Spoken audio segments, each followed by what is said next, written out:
Hey,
Imali. The next one will be Kunyuki wele wele maido. Wele wele maido. Not me. The other friend of mine knows how to sing that one very well. If I were to give her the mic, she would do the Kunyuki wele wele maido. So, Phil at STEAM, we have started day 2, and we are going to have a slightly different set of activities for today. And the whole of today, we shall be having some speeches, some talks, and some, keynote, and you listen to some serious stuff today. So feel free. Tomorrow is another day where we are expecting our chief guest to be in attendance. So, and when they walk out of the busy schedules elsewhere, you never know. Tomorrow, you might also whisper to the chief guest. You may know your chance. So please make sure you are here tomorrow early enough. Today, we are a lot more safer security-wise. Where you are seated, those tough, what are they called? Those four-legged animals. They pass by wherever you are seated, so you are very safe. Tomorrow, we are even going to be safer. On Friday, we shall be safest. The safety continues in a mathematical progression. So, the next on our item is a welcome remark by our dean, who is also the overall chairperson of the festival version 2, and thereafter we shall go on to the next set of panelists. And we shall be introducing to you the one who will be taking us through that section. My boss, the dean. Most of you know him, certainly, is Professor Mugampoza. If you have issues with food science, or foods, basically, he's a food scientist. But don't ask him for the food to eat. He's only a food scientist. You're welcome.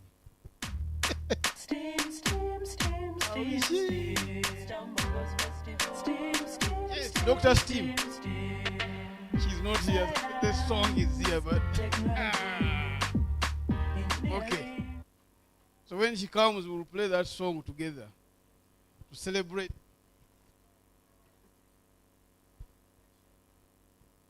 When Dr. Steam comes, we shall play that song together to celebrate science, technology, engineering, arts. Last time we had agriculture there, but this time we have embraced everybody, university community, arts, and this also implies the entire fields of humanities. Mathematics is always there, because without mathematics, you can't even calculate history.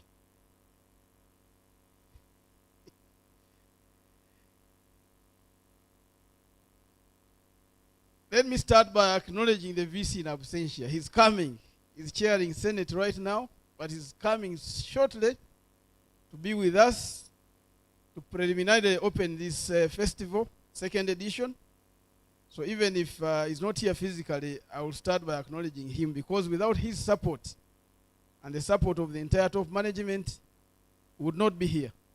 So we acknowledge that, that contribution. Then we have our keynote speaker and the panelists.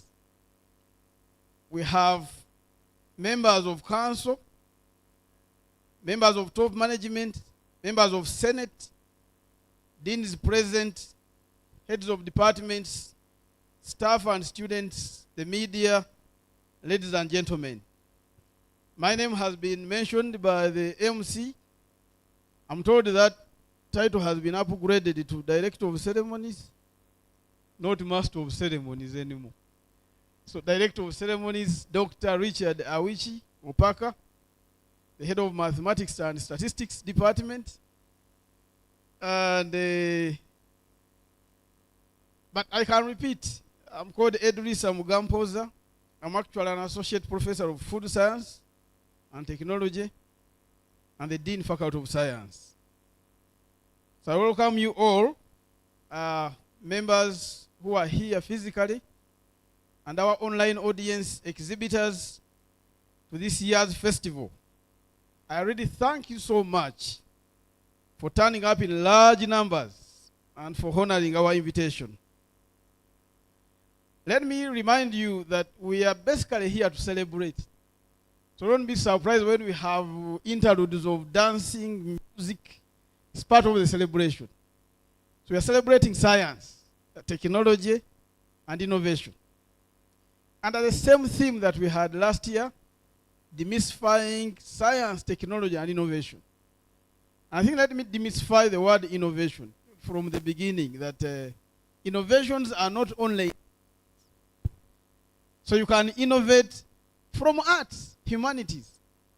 I came to learn recently that Dean Chazke, who was chairing the pre-STEAM conference yesterday here, is an expert in archaeology, and her specific area of emphasis is DNA. DNA. So some of these science may not even define DNA in full. But a historian is specialized in the DNA of archaeological material. So we are the same people, and we must really enhance these synergies to work together to push for these innovations that can solve community problems and to benefit humanity at large. So we are looking for solutions because challenges that are affecting humanity are everywhere, and we are looking for solutions. This is why the university is offering this platform for young men and women, for staff members, for stakeholders to come and expose any solution that you can potentially provide to solve society problems. And let me demystify further by saying that solutions are not complex scientific concepts. That's not what we are looking for. We are not looking for demystifying or exhibiting how do molecules move in the blood circulatory system when you are given paracetamol. So which part of carbon and hydrogen break off first, enter the blood, and then reach the liver? That's not what we are looking for. Just come and show us how paracetamol relieves the pain in a simple English and through a demonstration. So even demonstrating how gravity works is good enough to demystify that concept to the public. That is the purpose of the whole concept. So once again, let me appreciate the university management who have been generous in providing this platform for all disciplines of science, technology, engineering, arts, and mathematics, and the Business Incubation Center, and our beloved SMEs. I'm told that we also have some secondary schools who have come to exhibit with us. So we appreciate that sincerely. And really, the other reason why we have this festival is strengthen the collaboration the university has with our various stakeholders, some of whom I have already mentioned, but I can repeat. Secondary schools, even primary schools. We have members from other universities. You will be acknowledged properly in the VC's speech. So for now, allow me to just mention the categories. Industry is here. ABSA, we acknowledge you. We'll acknowledge you more. Then the public. Let me also use this opportunity to inform you that the official opening by our guest of honor will be tomorrow. We invited her to be here in the CTF Auditorium 105 at midday. So mobilize all colleagues to be there for that occasion. So I really would like to encourage all of you to enjoy the different aspects of the festival. And I think the MC will mention these. We have short talks, very interesting, short stories. I'm a professor, but I can be challenged to describe my innovation in 3 minutes. These professors think, including myself, that give me 30 minutes to talk about my innovation. So we have young talents here who can describe their innovation in 3 minutes, and the message arrives. So enjoy that part. We have exhibitions. We have demonstrations such as the one we have just witnessed from performing arts. So please find a slot where you have a favor and enjoy it. I would also like to inform our distinguished colleagues who have turned up that we have a catering provider on the side at a moderate price, so that everyone really feels comfortable. So if you really need a snack or a refreshment at a really moderate price, just consult any of our officials who have a tag in the neck, and they will guide you there. So I promise that I will come back and say more if I'm given an opportunity, and when the Vice Chancellor authorizes me to do so. So let me thank the team that is behind the organization of this very, very important occasion. And also those who organized the very interesting pre-STEAM conference yesterday. So I urge all of you, the STEAM team, to support our guests, support the public with the various information which they may require for the best experience of their participation this year. I think we'll send out a link for feedback. We need feedback so that we keep improving until we meet your expectations all. I encourage all the speakers and exhibitors to give your best in the festival, because we even have a prize or prizes to win. And these prizes will be awarded on Friday during the closing ceremony. Different categories. The best speakers, talkers, exhibitors, students and staff. So try to give your best, and hopefully you'll be the winner. Let me end by welcoming the honorary judges who will be judging, and educators. They will be judging these talks and exhibitions, and trust that they will be impartial when they are doing their assessment. So allow me to stop here for now, but feel at home and enjoy. So MC, this is a festival. Play the STEAM song. I can dance a little as I go back to take my seat. Thank you. Why not? Why not? The music man. Hello, where are you? Welcome. What are you doing now? We want to see the Dean dance alone.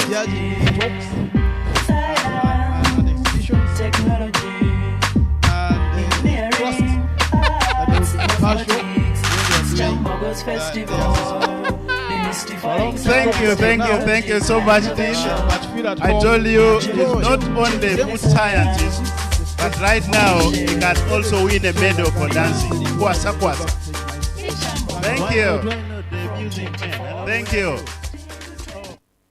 Thank you so much. We are set to roll to the next level, and I will soon be inviting the moderator for that section. By show of hands, I want to see the guys giving talks. Where are you? 1, 2, 3, 4. The short talk guys. Where are you? One is there. Another one. Because soon after this, we are going to the talks. I also want to take this opportunity to recognize these members. They are free. They are not going to. They are not the judges. So these are rapporteurs. They are mathematicians. That guy you see there is Dr. Chimuli Ivan, and he does pure math, by the way. Something very serious. We call them rings and modules, how they can be applied to real life. So if you are having issues of rings and modules, let him not go away today before you have had a chat with him. The next one, the one we saw yesterday, is a very serious one. Dr. Mukalaji Herbert is an investment mathematician. So if you have issues with investment, walk out here, and he can give you a formula on optimal investment, not just in NSSF or in any other things, including your own life. After him he's remaining with 2 days to do his Viva, I'm told. He's soon to be Dr. Wycliffe Sebunjo. Is into modeling diseases. Okay? So, and he's big area is in cancer. So if you think you mathematicians can't do some of these things, hello, walk around here. Thank you so much. They're using mathematics. And seated right at the end,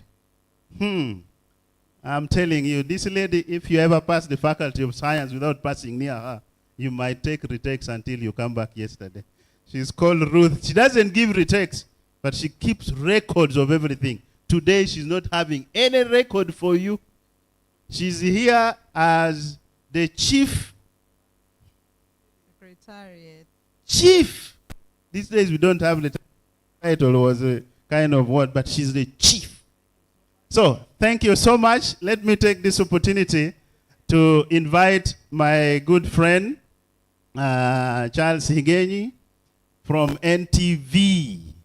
He is going to be the moderator of the next session, and I don't know what they are going to do, who is going to do what. He has the whole game around him. You're most welcome. This is Kyambogo University Phil Arts team. The game is yours. Whether you want your moderators to stand in the ceiling board, that is, the game is in your hands. Thank you so much. Let me take this opportunity. All right. Thank you very much. My good friend, Charles Higenyi. All right. Thank you very much, Director of Ceremonies. That's a good one, a new innovation in the industry. No longer Master of Ceremonies, though, as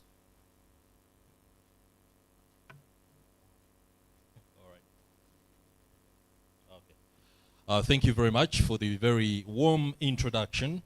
I am Chris Higenyi. I'll forgive you for adding Charles on those names.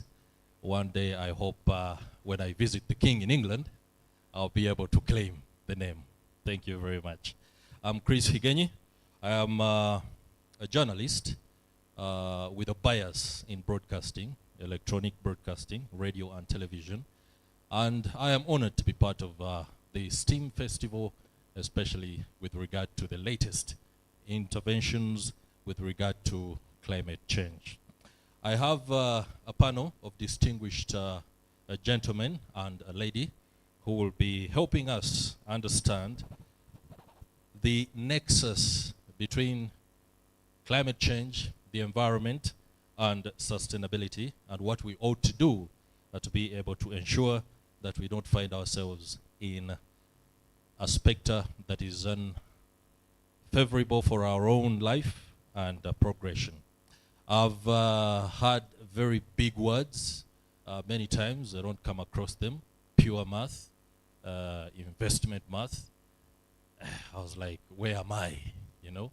But being at Kyambogo University, it is a hub for innovations in science and technology, as well as mathematics. And I believe by the time I'm out of here, I'll be able to go and brag to my team on Morning at NTV how I have a little bit of pure math in me. But I hope it doesn't scare them. All right. I would like to invite my panelists who will be coming over here. I think I haven't seen anybody take up this seat before. I hope I'm not usurping any powers by bringing them on board. Am I allowed? Thank you very much. Dr. Bwire Godfrey, Assistant Commissioner, Public Health Emergency at the Ministry of Health. You're most welcome. Take your place, please. The applause should be bigger than that. These gentlemen and ladies you'll be hearing from are distinguished in their expertise, and many times when you get an opportunity to listen from people like them, it's always a good idea to be very appreciative. Dr. Judith Irene Nagasha, Head International Relations and a lecturer at Kyambogo University. Many thanks for making it. And last but not least, Dr. Michael Mboga is from the Center for Climate Change Research and Innovations at Makerere University. Thank you for making it. As they take their seats, I would love to just give you a preamble on what our discussion shall be. I have been unveiled the STEAM Festival program, a PDF that highlights the critical aspects and the key issues that are going to be considered today, tomorrow, and the day after as the discussions continue with regard to the second edition of the STEAM Festival, Kyambogo University. Before I begin, I would like to convey the well wishes from Nation Media Group. Nation Media Group is big on climate change. Later this year, we shall be hosting the Kusi Festival. It is the latest in a litany of interventions by stakeholders across the region to find solutions and responses to the challenges that we face as a continent in as far as climate change is concerned. So the innovations that are going on here at Kyambogo University will be very welcome for exhibition and showcasing at the Kusi Festival. We'll be glad to know and understand exactly how the young and vibrant minds I see in this hall today are able to find these solutions that the continent is grappling with. There is a lot to be won in terms of grants and scholarships regarding that. So it is something that you will want to be part of. My panel, welcome to the high table. I'm sure you are accustomed to the high table. This one is pretty much a walk in the park. And of course, as we go about the discussions, we shall see and be very comfortable. Our topic, as we had the pre-panel discussion, is protecting the environment for a secure future for all.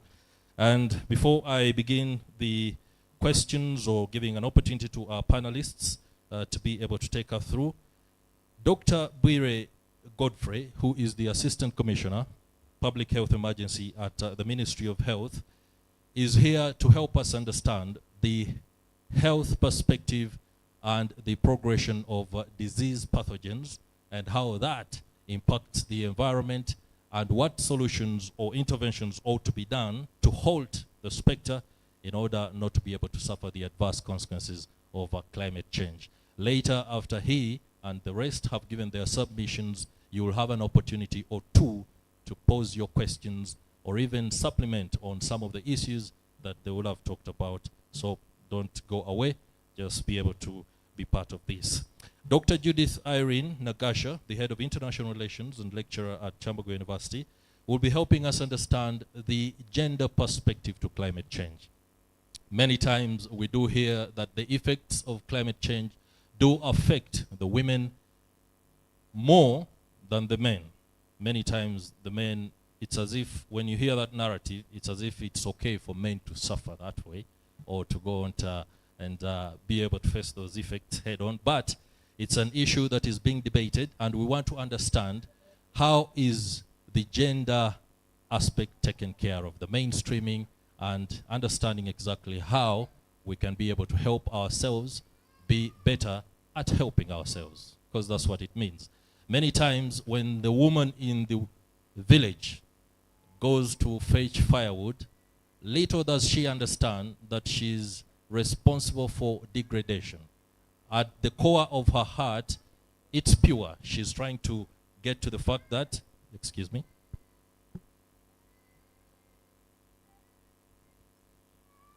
so she's simply trying to ensure that there is food at home, and the fuel is important to securing that food. So you wouldn't really succeed if you interjected in her work and told her you're doing a bad job. She will ask, how are my people going to feed? Because at her heart, it is purely the ability to provide food. But if she's able to understand exactly how she's destroying the environment and what solutions are in place to ensure that she actually succeeds in ensuring that her people get what to eat, but also protect the environment so that it's sustainable, it's, of course, information that we shall be hearing from Dr. Judith Irene Nagasha and by Kyambogo from the Climate Change Research and Innovation Center at Makerere University. We want to hear the latest.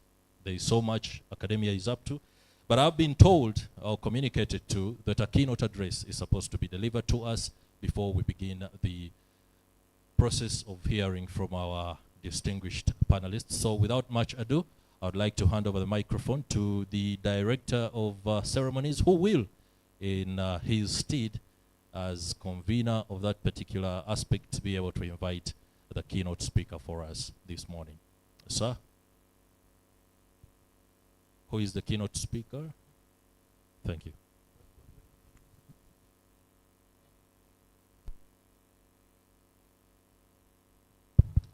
So you may just sit somewhere.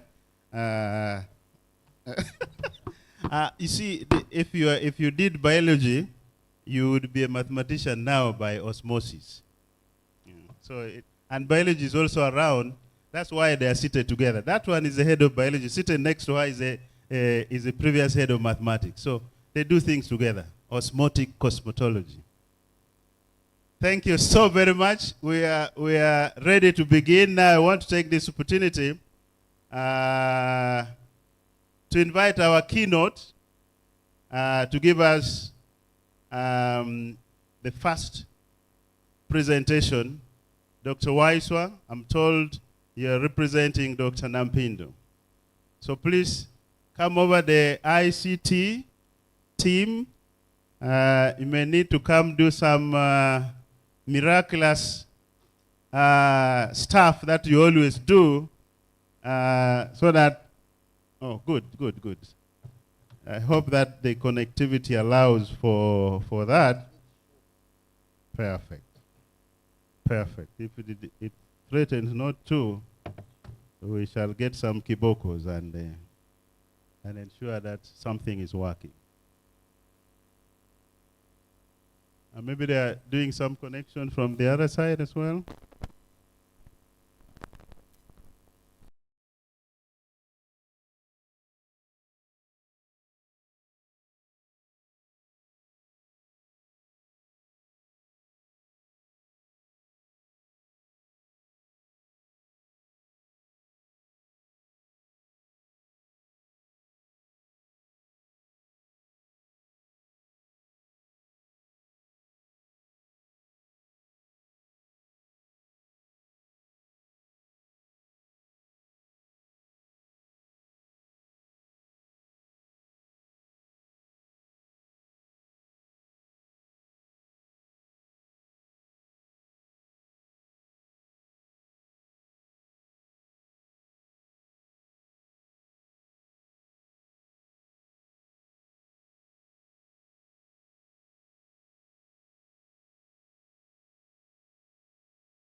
selfish reasons, we as the humans feel everything should be ours. We need to survive. That is not questionable. So whatever, whether living or non-living, should be able to support us. And it should support life. Now, we happen to be able to depend on a number of things, other living things. So we talk about the plants, other animals. Before we came here, we had break tea. We enjoyed some food. Where is it coming from? Those, some of them are living things that we've been eating. Okay? So we need to protect them in order for us to continue existing. So whether non-living or living, there is need to have it protected, because if we don't protect it, then we are the humans. I don't think anybody is thinking of making a tree continue to exist, giving first priority to a tree before giving priority to human life. We look at ourselves. So it is important that we recognize the value of the environment in sustaining our livelihoods. And the question that arises then, which I'm very happy the organizers of the festival thought about, is whether we can be able to secure a better future for all. We shall be able to see if that is possible, but I think all of you agree with me that securing a better future for all is a must. We have to work in that direction. And what I'll be highlighting in this presentation will include some of those aspects where we've gone away from what we are supposed to do. And what this theme, from my understanding, is actually to bring us back on course to make sure that we are able to secure a better future for all. I said I come from the National Biodiversity Data Bank, which is one of the old institutions in this country, established in the 1990s, with the purpose of mainly collecting data, or at the central repository for data on all life forms. So we mainly have data on plants, mammals, insects, and so on, all life forms. We keep it, and the reason we keep it as scientists, are not to shy away from being a scientist, is that we want evidence. Okay, we do rely on the data to inform decisions. So we collect data on a number of things, and all what we see there are some records of what we have there. But the mission of the, okay, I would talk about the mission mainly of the National Biodiversity Data Bank, being to inventory and monitor the national biological resources and provide biodiversity information to conservationists, government agencies, land managers, and others interested in conservation and sustainable utilization of the resources. The resources I've talked about are the biological resources. I've already hinted on why those biological resources are important, because if they cease to exist, then we also cease to exist. And some of the catastrophes we are going through are actually because of what we have already done to the biological resources. So we have quite a lot. I'll not go into a number of those details in the interest of time, but what is important to note is that we keep biological data. Data on biodiversity. And the reason we keep it is because we want to provide it to all those who are interested in the management or conservation of biodiversity, to make sure that they are able to rely on evidence available to make the right decisions. And I have to mention that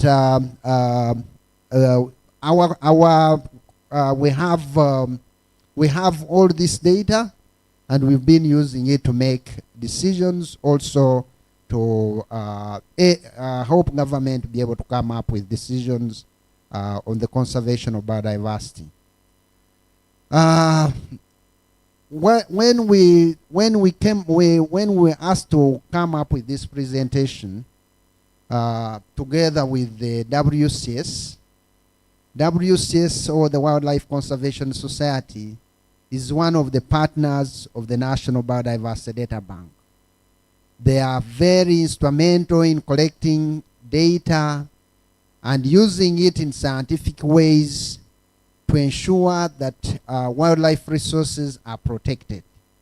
And I have to admit that we have quite a lot of data on a number of life forms kept in the National Repository from the works of WCS. So we appreciate our collaboration with them.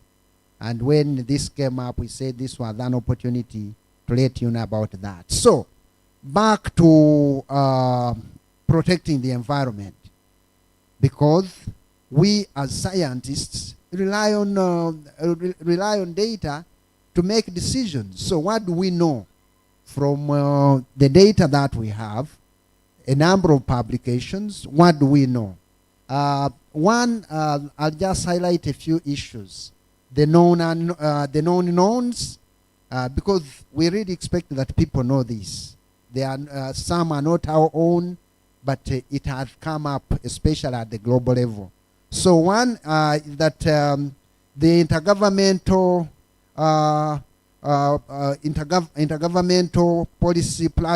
science policy platform on biodiversity and ecosystem services global assessment report on biodiversity and ecosystem services found that about 1 million animals and plant species are now threatened with extinction, many within decades. So we are likely to lose many of these animal and plant species. And when we say they are extinct, it means we shall never recover them. They are gone forever. But the example I can give you during the COVID times, you remember the famous COVIDex, how it came about. Who knew that it would be of value? This is one of the plants, according to the person who developed COVIDex. It's one of the plants which was used. But before that, nobody knew. So if it had gone extinct, then how could we have been able to go over that pandemic? Or what could have been the remedy at that time? So it is important that we know that we actually face a number of plant species and animal species are threatened with extinction. We also need to know that we cannot meet our climate goals without protecting biodiversity, as the biodiversity conservation or biodiversity and climate change are two sides of the same crisis. In other words, the climate change crisis we are dealing with and the biodiversity loss are intertwined. So if you think you will deal with climate change without dealing with the biodiversity loss, that is not going to happen. You need to be able to know that. We are also aware, and we know that the loss of biodiversity is likely to lead to an increase in pandemics. We've just been COVID is still persisting. I think we've been able to get to some level where we can be able to fight it off, but it is still there. But it just disorganized the entire world. And with the continuing loss of biodiversity, we are likely to have more pandemics. And there are already warnings, although you either believe or you don't believe, but there are warnings that some of these scenarios are likely to continue. Okay? But one thing is that science is telling us that if we are able to preserve or to conserve about 30% of our land area, in other words, we protect the environment, protect 30% of our area, of the land area, then we can be able to deal with the loss of species, or we can be able to deal a big blow to some of the problems that we are facing. I'll be talking about the 30 by 30 rule at some point with regard to the conservation of biological resources. We also note that the diversity of life on our planets, and that if we preserve the diversity of life on our planet and guarantee ecosystem benefits for humanity. In other words, if we are able to protect the planet's land and ocean, we should be able to guarantee our benefits on Earth. There are some studies which have been done. One, I'll talk about the global safety net, which is the first comprehensive global scale analysis of terrestrial ecosystem areas, essential for biodiversity and climate resilience. And this was totaling to about 40.4% of the Earth's land. What I can locally tell you here is that we are realizing that we need really to put more effort into conserving our land or biological resources. We've been, this is one study which has been done, but locally here, NEMA, that is the National Environment Management Authority, together with UNDP and Makerere University, including WCS, have been carrying out what we call the essential life support areas mapping, where we've been looking at how much area we need to protect in order for us to ensure that the supply of ecosystem services is maintained, including avoiding the loss of biodiversity and also combating climate change. And some of those areas are already mapped, areas for protection, restoration, and then for management. All those areas have been mapped, and I think we are in a position, if resources are available and the government can be able to take up these, that is important. But what is important here is that we need to be able to preserve or to conserve a big area of our terrestrial ecosystems in order for us to protect our environment and secure a future for all. The Global Biodiversity Outlook also talks about the need or calls for increased coverage of area-based conservation measures. Basically, we are looking at what can we be able to protect, to protect in order for us to have a secure future. That is what is important coming up here. And what is the key here, which is coming out currently in the biodiversity conservation discourse, is the fact that most of our landscapes are so fragmented to the extent that they cannot be able to sustainably support our livelihood. So we need to look at being able to establish the connectedness that used to be there in the past. And that is why in here they are talking of well-connected, protected areas as being a requirement for the conservation that has to be practiced. And it also emphasized the large-scale restoration of degraded habitats. Here, this is a study done by WCS, linking ecological integrity and human health, where it is indicated that they have 4 main findings. One is that degradation has significantly altered ecological systems worldwide. I think that is also known, and if you didn't know that you should be able to know. 2 is that the majority of emerging infectious disease threats are zoonotic and originate from wildlife. The example we have is with the COVID. There are still debates on where it came from. Those debates have never been solved. But the reality is, or what is at least known, is that these are mainly diseases or viruses associated with wildlife.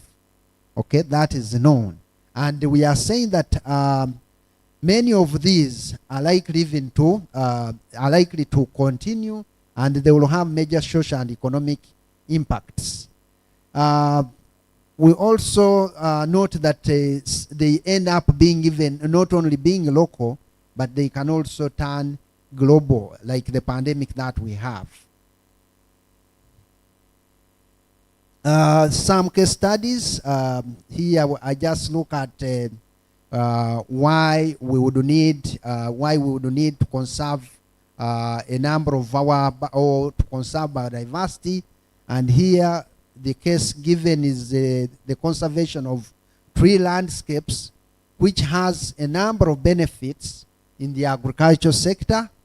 I'll just mention a few, including the trees being able to provide a buffering effect to crops. In other words, you can have better productivity in landscapes where you have trees. The trees are also habitat, or they actually support the bees, because the bees are picking the pollen, but also the bees are pollinating the crops, reducing the crop failure, nutrient recycling, and so on, including even carbon. So there are a lot of benefits that we get by having. There are a lot of benefits that come up when I don't know what is happening to the display, but could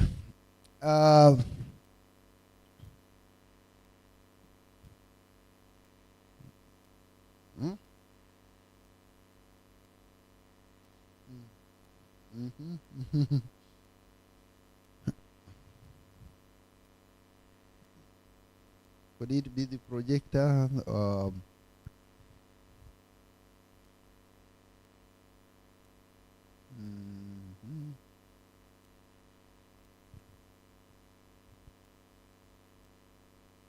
It's off. Huh? Maybe no power. No, but here we have power. So I think as the works on that, I can be able to highlight some few things. We need to conserve the conservation of trees has important benefits, but we also have, like in the tourism and hospitality industry, especially from the perspective of our Wildlife Conservation Society, which looks at mainly conservation of animals like the chimpanzees. They have a lot of benefits through that are acquired when you do the conservation very well. Like, for example, you know that our tourism here is based it is the nature-based tourism. So we have a number of those benefits that accrue when we keep our animals, or when we conserve our biodiversity. I'll note, I needed to show you something. About some of the further research that has been done.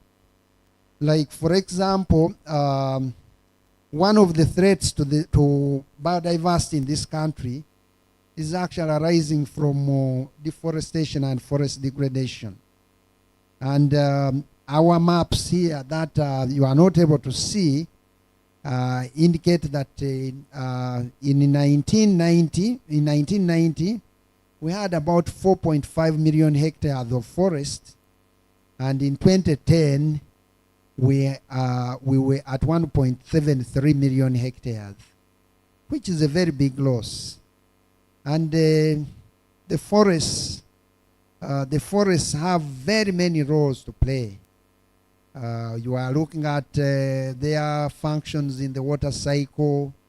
You are looking at the many other products, them being habitats.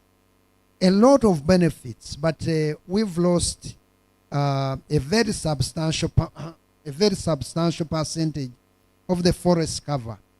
And when you lose the forest cover, it means you are going to impact on a number of other services that are associated with the forests. So that is something you need to be able to notice. I had some maps here I would wanted you to see, but they are not seen. You would see the trend. Similarly, when you look at the wetlands, we've lost a number of wetlands in this country, and those are all causing us problems. We also note I have a case here where we are monitoring the elephants, the big mammals, the elephants in the national parks. WCS is doing quite a lot of that. And what is being noticed is that the elephants are moving longer distances from where they used to be. But why are they moving?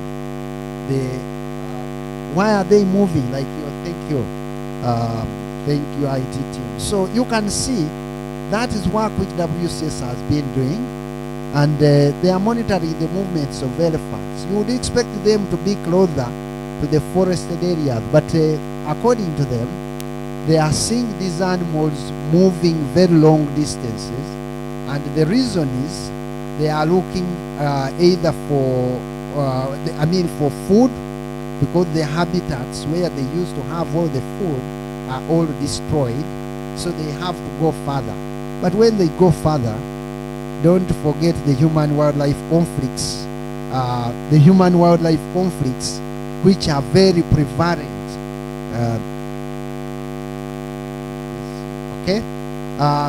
The human-wildlife conflicts. They move out of the parks, they destroy crops, and then, as you can see here, we have to go through expensive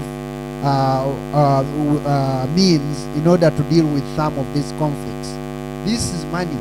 You remember at one time they were even thinking of putting electric fences around national parks. But if the roads here are banging our cars like you see how it is happening these days, then you get money to put around the park.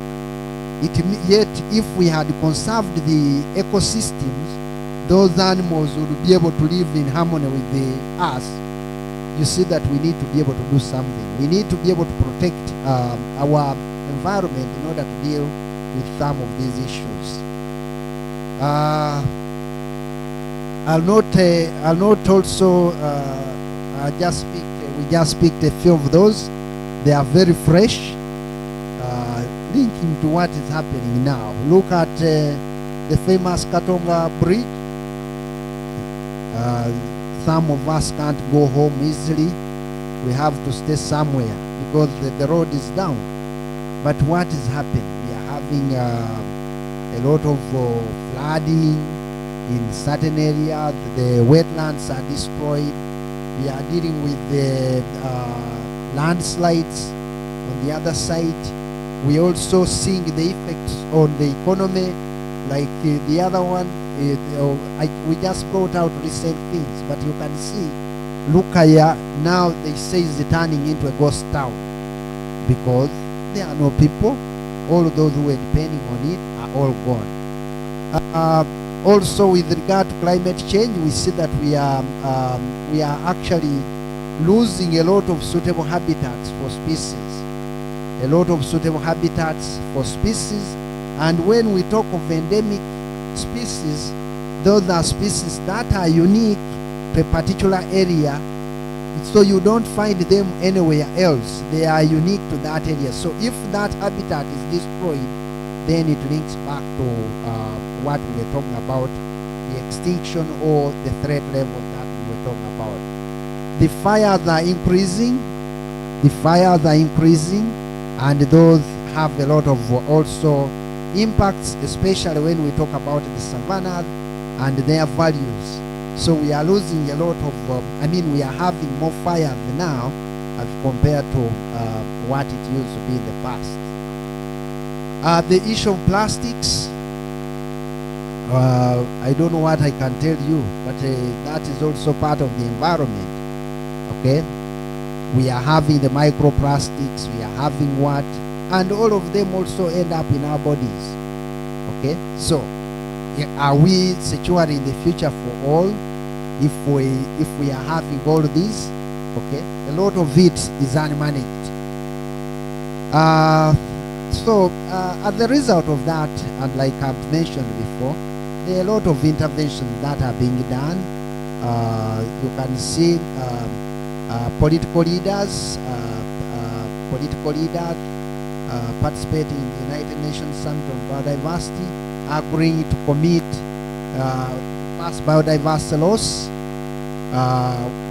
I mean, there are all those initiatives, and also the fact that like the UK government committing funds in order to be able to deal with the climate finance, or to support climate finance.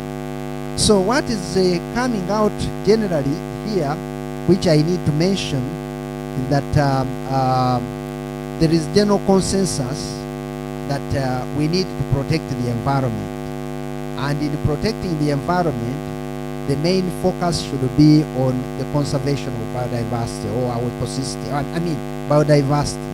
And in protecting the biodiversity, most scientists are now tending to agree that we need what we call the 30 by 30 goal, or we need to work towards the 30 by 30 goal. And what that means is that we need to protect at least 30% of our terrestrial lands or ecosystems, 30% of the inland waters, 30% of the marine. We need to be able to protect the environment to secure a better future for all. That is very critical, because we've really tampered with it, and if we don't do that, then it will be a problem. And we also note that biodiversity, including both the genetic species and ecosystem diversity, is key in with the key component of the environment, and that conservation of biodiversity is key to addressing the major global challenges of today, including climate change and these other emerging pandemics like the COVID-19. Therefore, all efforts, including systematic conservation planning, that is one of the oldest ways of actually planning for biodiversity conservation. So we should put all our efforts into exploring and promoting those approaches that contribute to conservation of biodiversity, in order for us to be able to protect the environment as the way of securing a future for all. Thank you very much.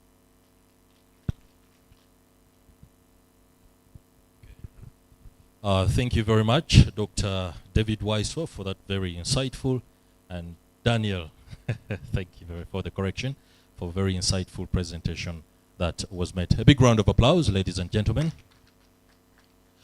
I would love to take a seat just beside my panel so that the process of moderation can be well improved. Again, ladies and gentlemen, it's fast approaching 1 o'clock. We are halfway into the hour. Director of Ceremonies, if you may move closer, I would like to make an inquiry.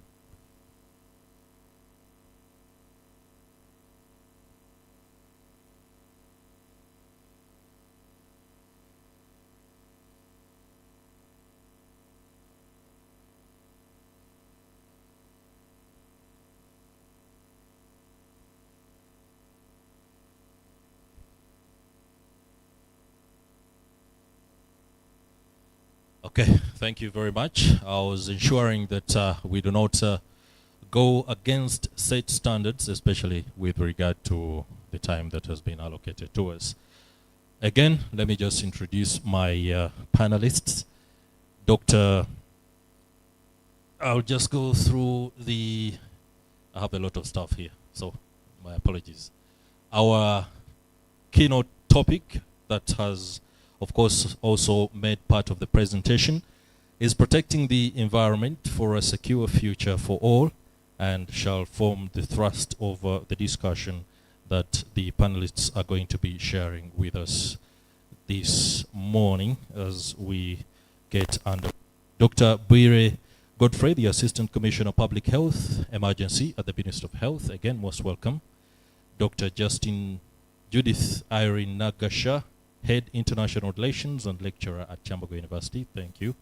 And Dr. Michael Mboga from the Center for Climate Change Research and Innovation at Makerere University, thank you very much. And of course, the panel has been joined by our very eminent keynote speaker there, Dr. Waiswa. Thank you very much. I'll start with the lady without appearing to go against the norm to help us understand gender mainstreaming and how it comes into play with regard to the role that women play, but also policy making.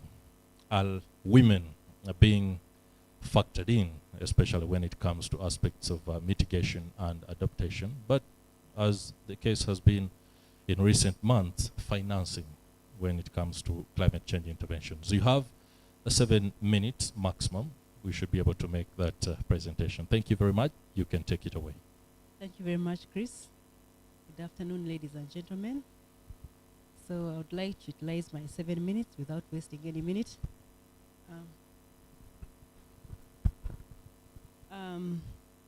Thank you, Dr. Daniel, and as a person who is very passionate about gender, I want to agree with everything that you have talked about, diversity and climate change. But next time we shall have to use a different lens to go through all those slides, and that is the lens of gender. So I'm going to look at environment and gender nexus, protecting the environment to secure a future for all of us. We need to have a gender lens to integrate it in environment and climate change policies. So we will all agree that men and women relate to the environment in different ways, and the environment changes have different impacts on their lives. And why this happens is that when you go back to a household, look at the different gender roles. Men and women have different roles ascribed by society. So you'll find that when you look at the component of gender, it is a socially constructed differences between men and women, factoring in the unequal powers that come along. And we look at the youth as well, the elderly, women and children. So when we are dissecting environment issues, we have to consider the gender issues because women mainly play a very big role in sustaining communities. When you look at the SDGs, SDG 5, the gender, SDG 6, affordable energy, SDG 11, sustainable cities, 12, consumption and climate change action, that is SDG 13. When you dissect it alone and you want to achieve some of these sustainable development goals, you'll find that women at the center of these SDGs. Then women also, much as we are talking about protecting the environment in a very sustainable way, the biodiversity, you'll find that they have less capacity to respond because of the different environmental shocks that they go through. And this affects the women differently. It affects them differently, especially youth and the children. And you'll find when you talk about environment, it's very wide. When you look at climate change issues, it is totally different, very diverse. And I'm going to give an example of what I've gone through in some of these communities because my main research is based in gender and climate change and food security. You'll find that in a household, when you look at the reproductive roles, those are the roles that are basically not paid for in a home. The cleaning, the cooking, the childbearing, looking after the elderly. You'll agree with me if you're an African that mainly it's a load over woman. And on the other side, the man expects a lot when it comes to the productive role, and this woman has to multitask. You find yourself multitasking to go through all this, and yet at the shock or at the face of climate change. So you'll find that whatever we are supposed to conserve, because I'm a woman, I have to go out, look for firewood to feed this man as well, the big and the young and the old children in a home. You'll find that you'll go beyond. You'll end up with issues of deforestation, and at the same time, you may not even come home on time, and then you also have issues of domestic violence. I was in a household where it was along the cultural corridors, and that is, I think, 2016, when there was this other peak of drought. I think it was very high in one of the districts in Uganda. And that's the time I was carrying out most of this work. And I found that a woman, they were eating cassava leaves because of the drought that was in the place. But there was one matoke that the manwa had reserved for alcohol, selling and getting some, but it was beyond, and a woman had to cut this banana matoke, and the case ended up at police because of violence. Why should you? How could you? How, all that. So it's a very sensitive issue, but we can do a lot as different stakeholders. We have the academia, we have NGOs, we have the government. So if we combine our efforts in a very sustainable way, I think we can also do something about conserving the environment. We also have experiences differentiated with health impacts when it comes to environment and health, and I think our commissioner here will dissect that more. I won't go into that. But we also have issues of policies. We want to have our environment sustainably conserved, but at the same hand, we also need guidelines. You need rules, you need laws, you need acts and all that.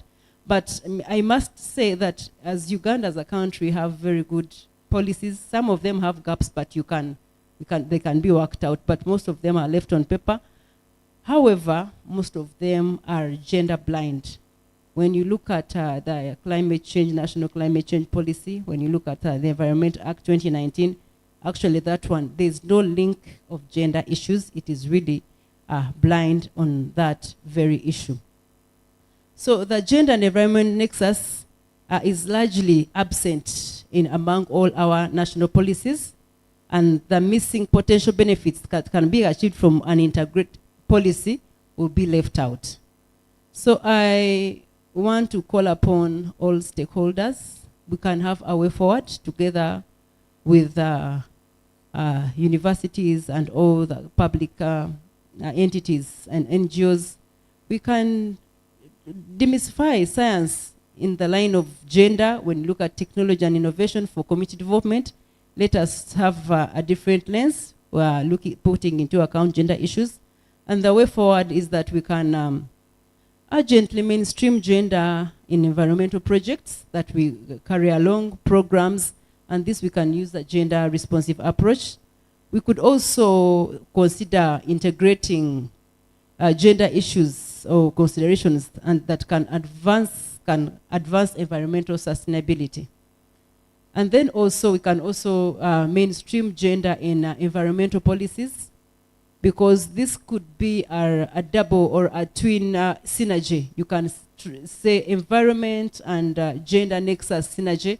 Then you come up with policies that can help build resilience in that area. And also we can also go for involving all relevant stakeholders to create awareness and build capacity. And most of these, the environment is tampered because of the human-induced activities, as the human beings are the people that destroy our environment.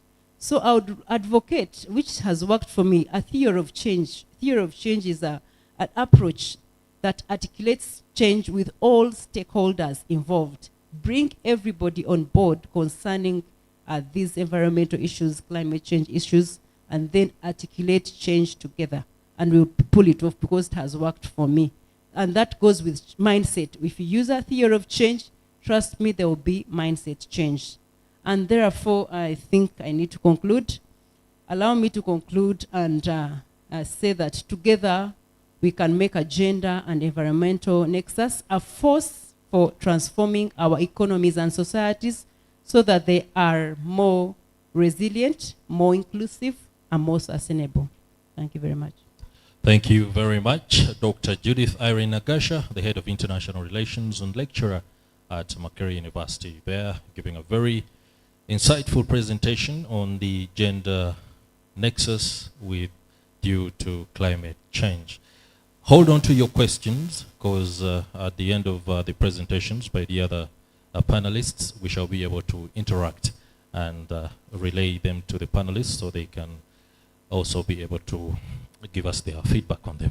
Dr. Bwire Godfrey, the Assistant Commissioner, Public Health Emergency at the Ministry of Health. I will ask the question and cite a very damning statistic.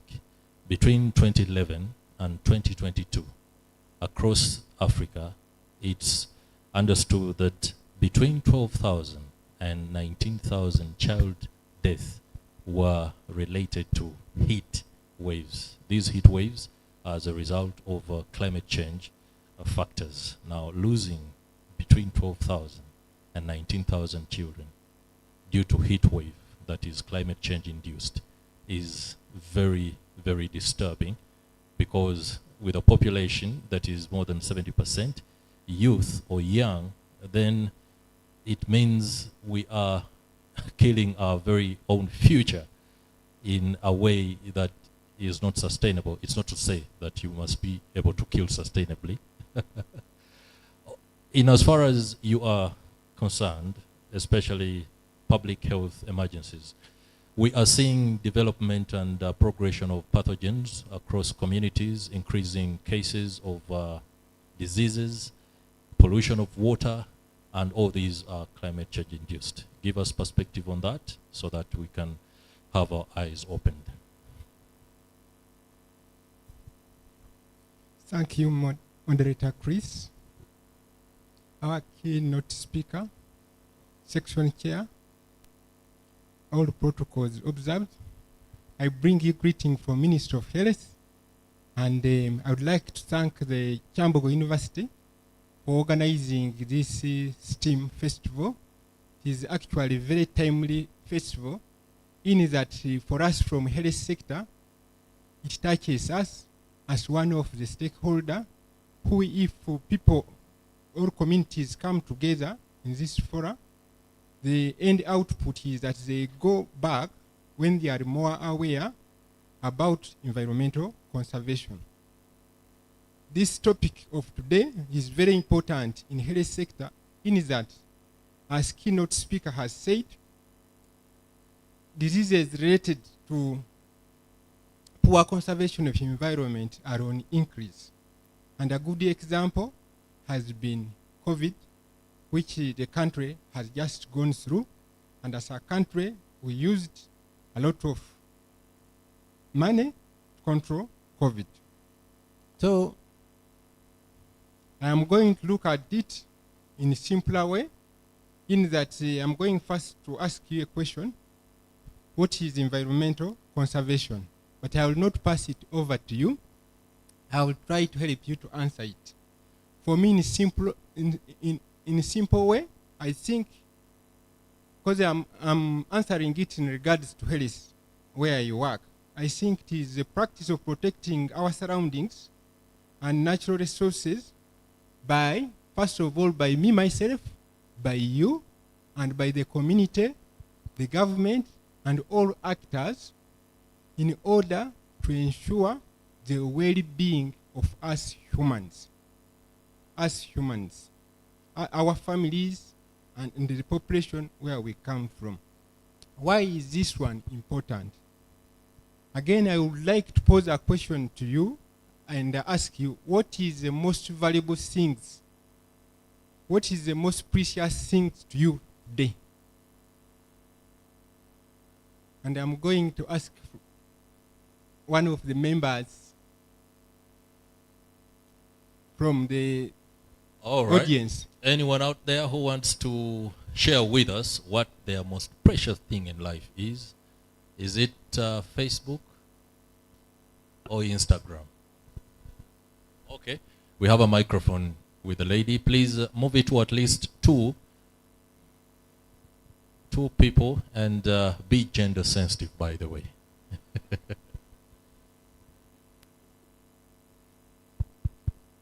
Thank you so much. My name is Sylvia Given James from Caltech Academy, Makerere. I think the most important thing for me in my life is food. Because, let me say, if I don't have food, I will not have life to do the other things. So I need to have life first to do other things. That is, as you said, Facebook and among others. So food is important.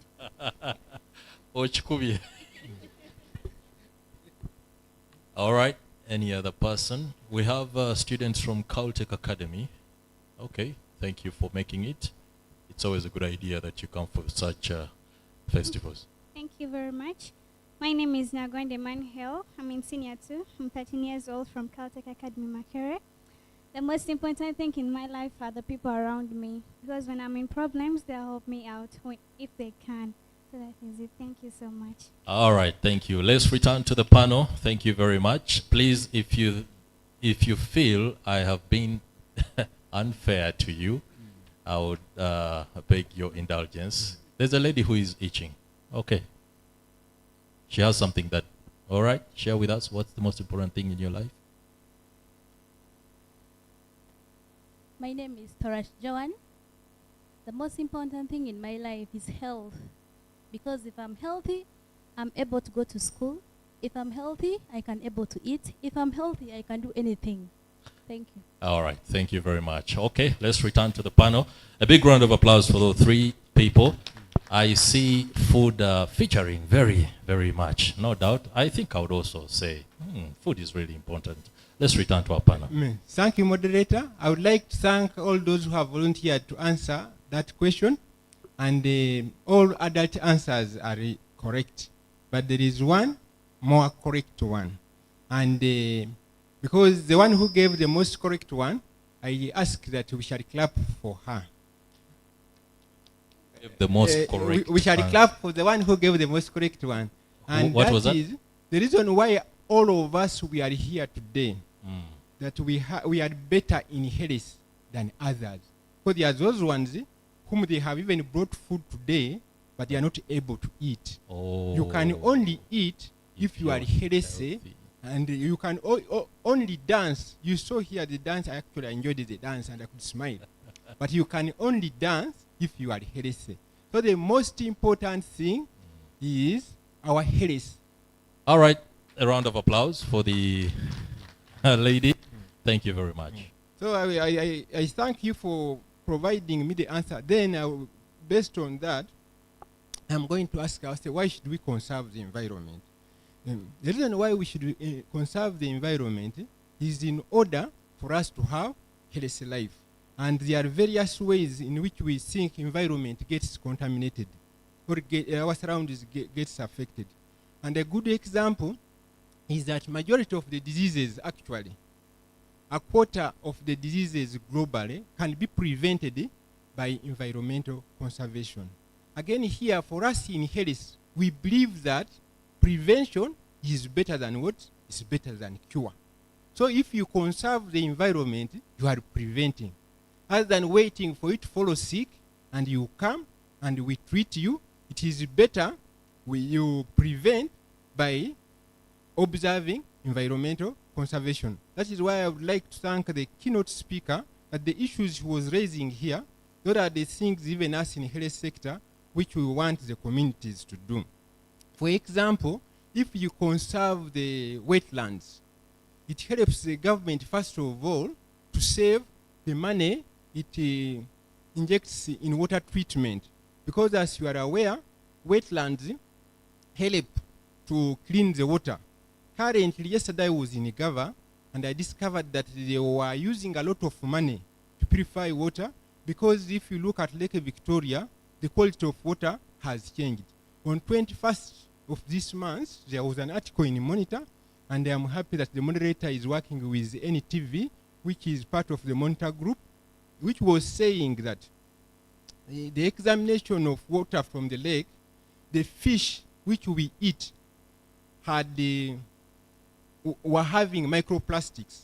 And those microplastics are associated with a number of ill health. For example, cancers. There are a lot of cancers which are coming as a result of that. The other one is diarrheal diseases. You know that among the first top 10 causes of morbidity, we have diarrhea, we have also ARI. ARI, that is acute respiratory infection, which we can also include chronic respiratory infection, such as asthma. You have heard people talking about difficulty in breathing. And this one will occur because currently, even in Kampala, we have increased number of vehicles. Everybody wants to drive his own instead of us coming up with a way where we can share transport. So when you drive in that vehicle, that is why I would like you just to stimulate that experiment. I want you just to touch your nose like this and close your mouth for about only few seconds. But you will see there are people, because of how we have affected our environment, who are currently not able to enjoy life because they have chronic obstructive condition, which come as a result of smoke, or as a result of air pollution, which is occurring because currently the number of vehicles have increased. The other good example I saw the picture here when the keynote speaker was sharing his slide, was the picture of landslides. For people who come from Bududa, you know that in 2010, we had landslides which were a result of poor environmental conservation.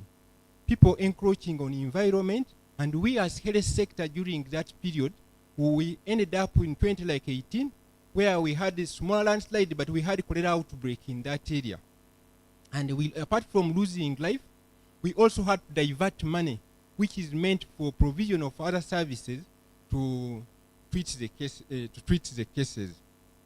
Another important thing which you are aware is that currently, if you move on our Kampala roads, you will see people with who are can be even asking for money, because they will tell you that some of them have cancers, and these cancers are coming as a result of what? Use of chemicals. I talked about fish, but the picture here was showing that these plastics, they have microplastics which go in food, also using poison peppers to cook food. It releases nitrosamines, which are compounds which cause cancers. And with cancers, although there may be treatment, but some of them we don't have treatment for them. And that one can be a very bad disease, and it will end up affecting our health. There are other conditions also which come from poor conservation of environment. I will talk about respiratory infection, cancers, and also heart diseases are becoming more and more common.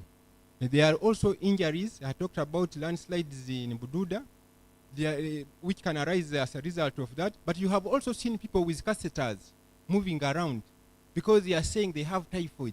If we dispose of our fecal material very well, using toilets and what, we shall be able to protect water sources, and we shall avoid the money which we spend going to clinicians, increasing the health budget. As I talk now, the health budget is about 3 trillion. That is about 8% of the whole national budget. But we can save that if we conserve our environment. A good example was the effect of COVID. And that one comes through when man interacts badly with the environment.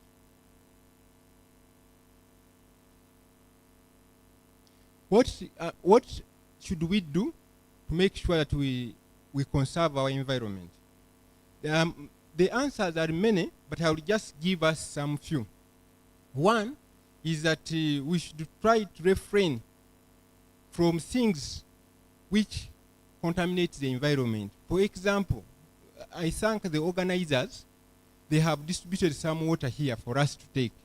But you should encourage use of reusable containers so that these plastics don't end up from our meeting. We don't want to have this plastic ending up affecting our water sources. The other one is from reforestation and planting of trees.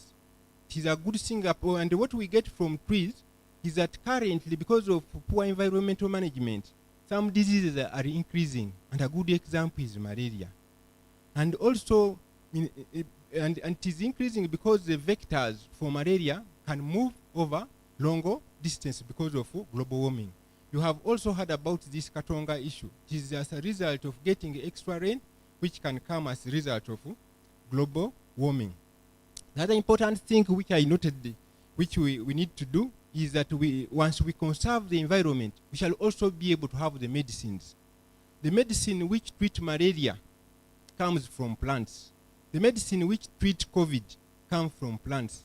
Actually, the medicine for malaria is called Artemisinin annua. It is a plant. So if we don't have it, malaria will end up doing what? Killing us. The medicine for COVID, you know how COVID disturbed us. And if we have those plants, it will be very easy, it will be affordable.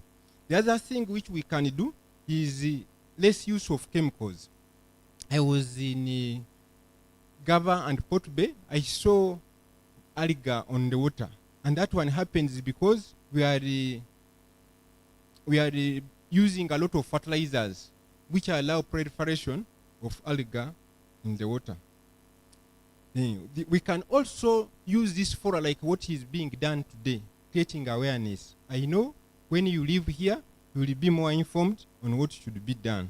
The other important thing from health sector which I can talk about is also population control. Having families which we can be able to manage, family planning. And the Ministry of Health has a number of methods which we can use so that we produce children whom we can be able to look after so that we don't compete for resources. In conclusion, I would like to say that the right to healthy environment is a basic human right that should be cherished by everybody. And it is recognized by UN in a meeting which was held in March 2021. And I say that the healthy environment is crucial to human beings. It is indeed the role of everybody. It is my role, it is your role to ensure that we live in a healthy environment for ourselves and for future generations. No environmental conservation, no health for us all. Thank you so much. All right, thank you very much, Dr. Godfrey Bwire, I must say. I would like a more emphatic applause for Dr. Bwire. During the height of the COVID-19 pandemic, many of us were seen rummaging through the fields and the bushes looking for herbs. Others were wondering why we were chasing them away from us. And it was really a very a telling experience. If COVID were to be prolonged for a decade, that means we would have no leaves because people would be going for them and the steaming process in order to save themselves. So I think the connection there is very vivid, and we thank Dr. Bwire for that eye-opening presentation. Hold on to your questions again. We shall be asking them after hearing from Dr. Mike Kyambogo from the Center for Climate Change Research and Innovation at Makerere University. We want innovations to help us deal with the specter of climate change. Makerere University, like Kyambogo University, is at the forefront of coming up with these innovations that are first practical, but most importantly, sustainable. Take us through that. Thank you very much, moderator. A good afternoon to you all. A few of the items have been touched on, and we know, according to the World Health Organization, that about 1 in 5 deaths have been linked to environmental risks, such as air pollution and water contamination. Now, human development through a lot of the activities we do, mining, transportation, and others, have resulted into either air pollution, deforestation, biodiversity loss. And all of these activities result from our compromising of the environment, which results into threatening human life as well as our own survival and our own livelihoods. The need to protect the environment sits on top of the agenda, same as we have the protection of human rights. Now, in 2008, the Global World Leaders meeting to discuss the challenges around the world related to poverty, inequality, gender, climate change, environmental degradation, peace, justice, and the others, they agreed to 17 Sustainable Development Goals to be attained by 2030. 2030 is only 7 years away.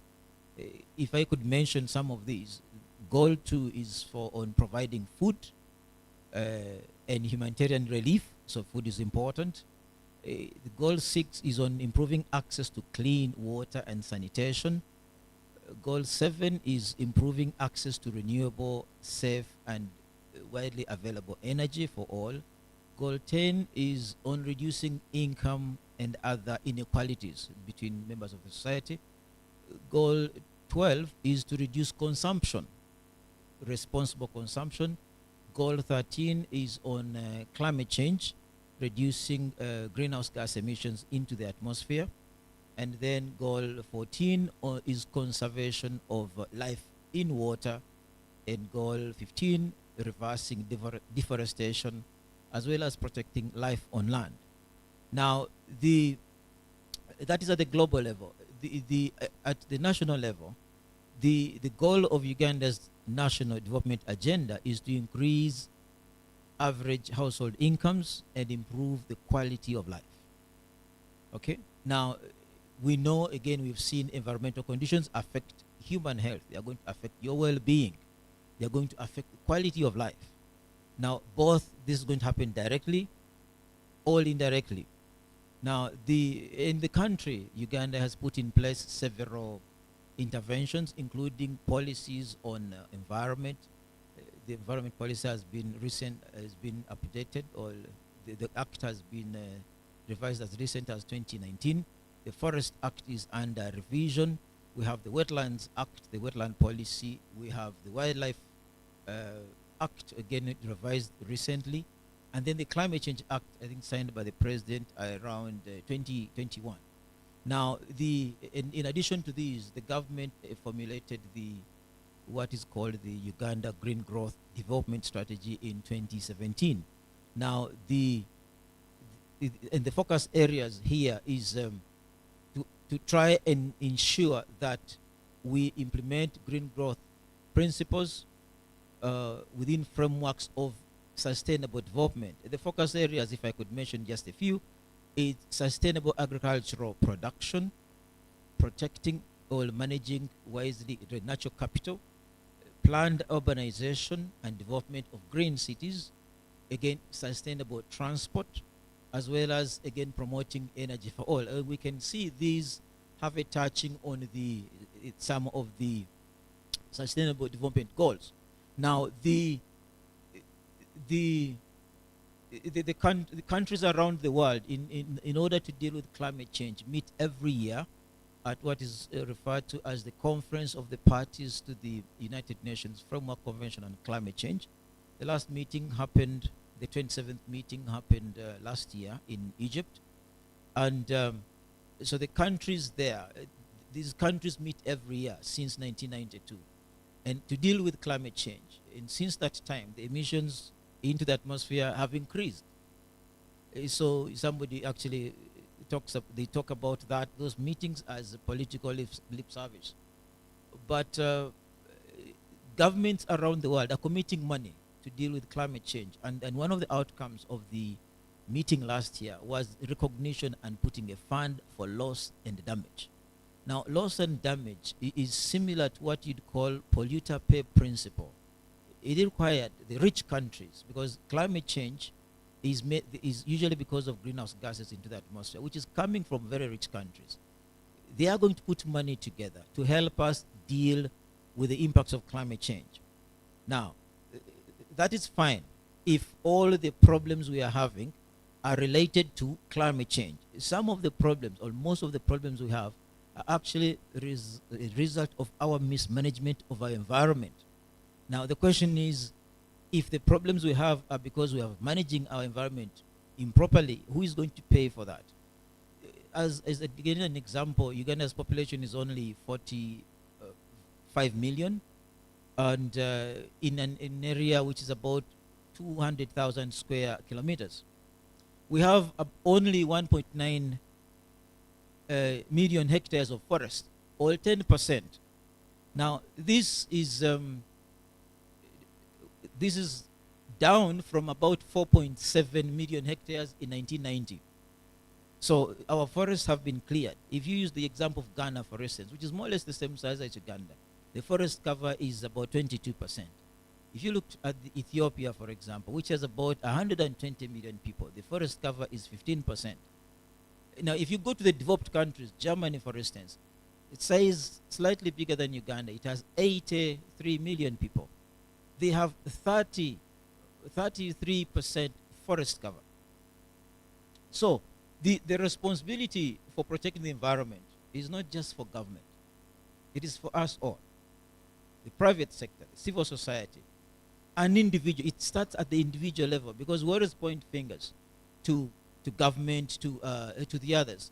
Now, there's a concept of nature-based solutions, which is now again being discussed.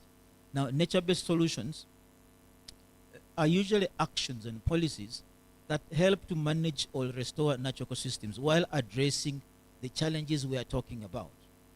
Science and technology cannot, when we talk about nature, we cannot put science and technology aside, because we say we're going back to the forest. We need to move the science and technology there, because science and technology provides you the tools and the assets for monitoring the environment quickly and easily. You can use satellite images to know where degradation is. You can monitor the soils. You can monitor water resources. You can do that quickly and cheaply. You can also use science and technology to design decision support systems and have solutions to some of these problems. For example, monitoring of water resources. We always complain about floods or lack of rainfall. We can know all these if we monitor water resources at weather stations as well as at hydrological stations. A lot of these are across the country with solar panels for real-time transmission, and when you go to these stations, the solar panel has been stolen because somebody wants to take the panel at home to charge their phone. And then they turn around and blame government. If you've seen the pictures of Katonga, there's a small house with a blue roof. If you see the videos, people are saying, that is where the guards are supposed to be. And why is the house so small? Because it can't even fit 2 people. That's not a house for the guards. That's a house where we monitor water levels at Katonga. And that station should be able to give you information of the water levels every 15 minutes. But most of the time, the solar panels are stolen, so the water people have to go there either once a day or once a week to download the data because the panels are not there. And then we turn around and blame government, which has put in place all of this infrastructure. We need to take responsibility for managing of the environment. We cannot leave it to government. At Makerere University Center for Research and Innovations, we work under one theme of understanding climate science, getting to know how the climate weather is now, tomorrow, or yesterday, but also 100 years into the future. And then the other one is understanding the impacts. We have another theme on adaptation, how we deal with those impacts. We have another theme working on mitigation. What are those sectors that are emitting in this country? It's agriculture, forestry, land use. We meet more from animals, livestock, than even from transport. Then we emit more also from wetlands. Okay? Then the next one is transport and energy.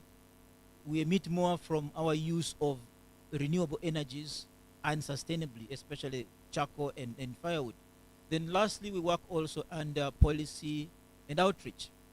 So one of the examples of work there is, I think since 2016, we've been working with the FAO, the Food and Agriculture Organization of the United Nations, to develop a climate change adaptation knowledge base where people working in now about 20 districts can You take a picture of a climate impact or a pest and share it and have answers or solutions, or be able to communicate within themselves. We're also working to help the climate change department develop a similar system for the entire country. Again, that work is ongoing, again, since 2016. We also help to develop short courses to train not just people in the university where we've mainstreamed climate change in the programs, but also people who are already in service and working. And so and then on the aspect of outreach, again, it is to work with government as well as development partners to develop solutions that are going to help implement the nationally determined contributions, which again emphasizes adaptation and reducing impact on climate change in the country. Thank you very much. Thank you very much, Dr. Michael Mboga from the Center for Climate Change Research and Innovation at Makerere. A round of applause for our three panelists there. And of course, the keynote speaker, Dr. Daniel Waiswa. I picked something, or many things, but I want a little bit of more information. And I'm sure many of you have concerns, you could want to supplement, you could have questions. The polluter pay principle, I do not know how best it has been able to be rolled out, especially with regard to the private sector, because industries and most of the enterprises that are responsible for emission of gases into the environment, including effluent into Lake Victoria, that addresses what Dr. Godfrey talked about, Bwire talked about, the fact that algae in Lake Victoria, the color alone is alarming, and then the contamination of the fish by microplastics. Let me pose the question to Dr. Michael Mboga first, as we identify any other questions that could be among those that have been watching and listening. Could you quickly take us through the polluter pay principle and how the private sector has been brought on board? Because many of them are culprits. This one I'm confident in saying.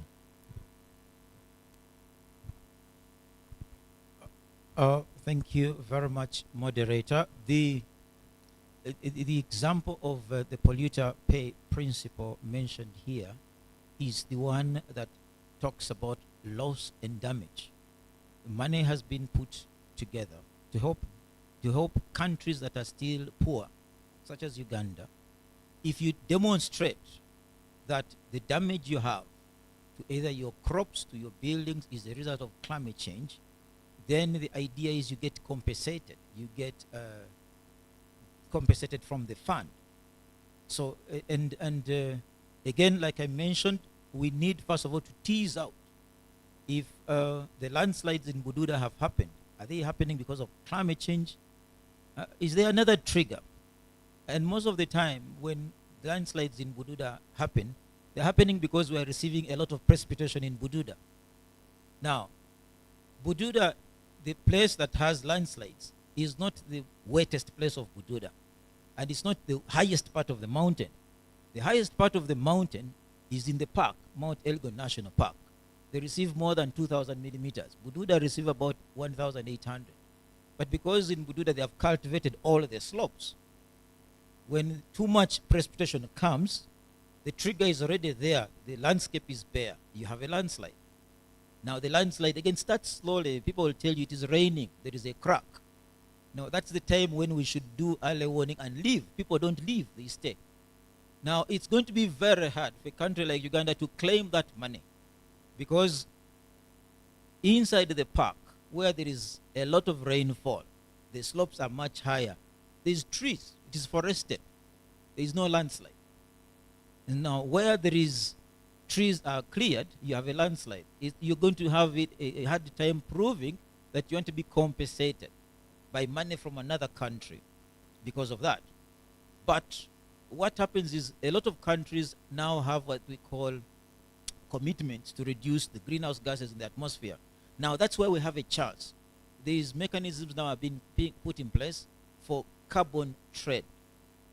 If you can demonstrate that our management of the landscape results into more carbon dioxide sequestered from the atmosphere, more trees growing, more carbon dioxide into the soil, then you can get money from those countries whose lifestyles are so expensive that they can't stop them, and they send money to our countries, so they buy carbon from you. And so for you, you protect the environment, you get money from that to continue developing. So that is happening.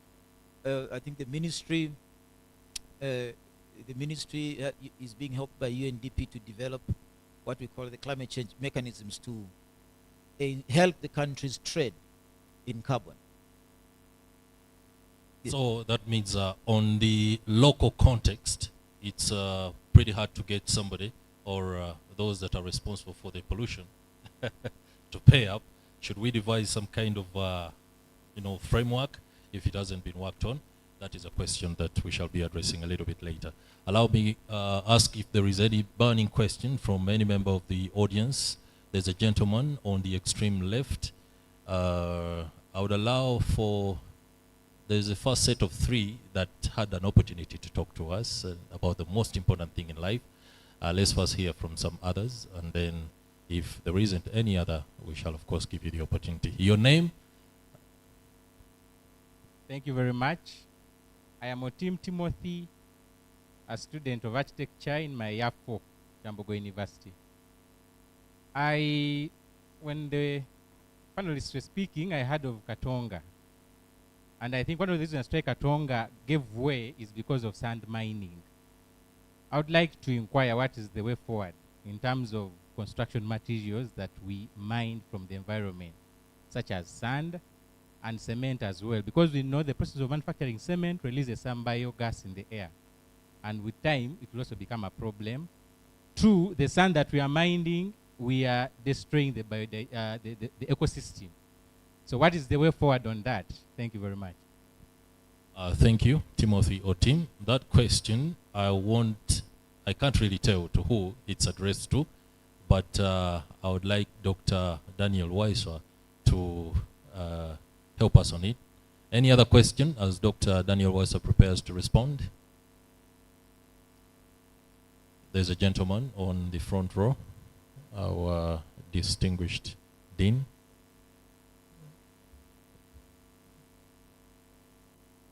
Thank you.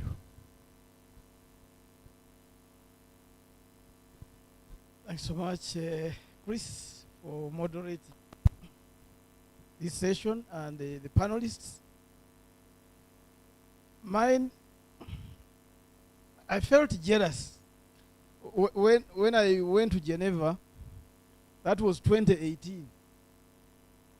Because the university that took us there took us to a museum, and this is now biodiversity. A museum, it was a storied building, about 4 levels. Huge. And I can tell you, anything that has lived on this planet, they have a sample in that place. When you go to the section of beetles, every type of beetles that lives on this planet, there is a sample.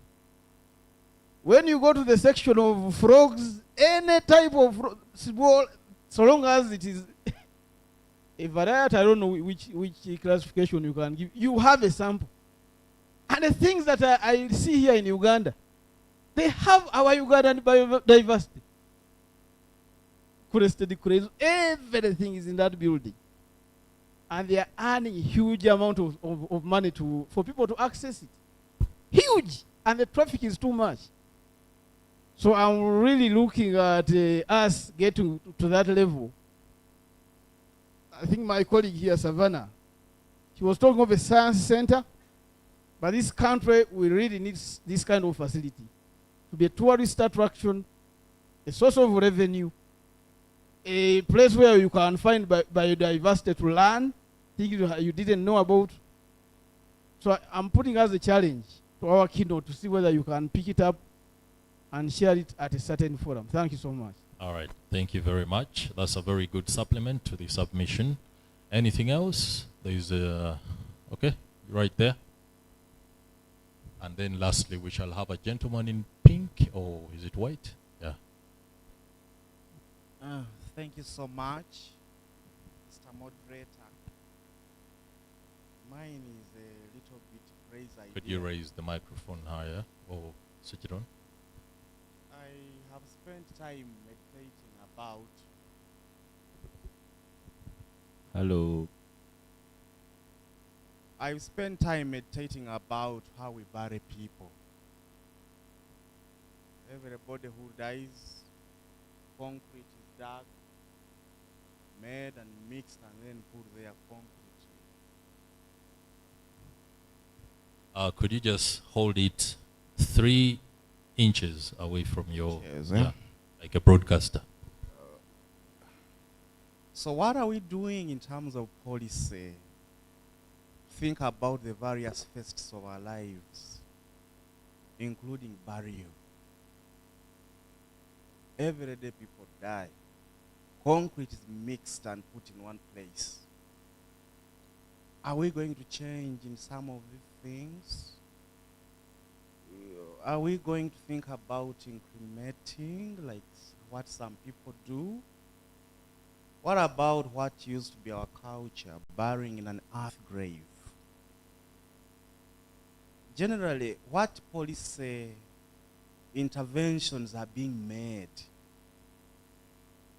in this country to see that we are thinking about the future generations? Along the northern bypass, there is a swamp called Lubiji. The other day I was telling, some 4 years ago, I was saying, within 5 years, this swamp will not be there. And it's almost depleted. Is it part of policy that that swamp should go? I really don't know. You see lorries of sand ending in the swamp, unabated. What's happening? I'm told that in Rwanda, people will not throw whereas I have never been to Rwanda. Couldn't we do things differently also in Uganda? What's lacking? Most of the comments I'm raising are really meditative. I see very poor people in Busoga and around the eastern region planting rice in the wetlands. And then I ask myself, is it the best solution to send away those people? They are working for survival. If he doesn't plant that rice, he will go hungry and die. The children won't eat. It goes back to policy. What policy frameworks are we putting in place to become more environmentally sustainable, more environmentally mindful, and thinking about how everybody can live in this world alive and healthy? I submit. Right. Thank you very much for that very meditative submission. An answer to one of your questions, regard to how Rwanda is doing it, I think it's down to enforcement. The fact that if you are seen to be a culprit in disposal of plastics or waste in a way that is not acceptable, you will be caught up with. Whether you do it, no one is watching, 3 days after, somebody will identify that it is you that dropped it there, and you'll go and answer the question. So enforcement is very, very tight in Rwanda. Gentlemen, very quickly, so that we can wrap this up. Okay, thank you so very much. My name is Joshua Henry Wandera.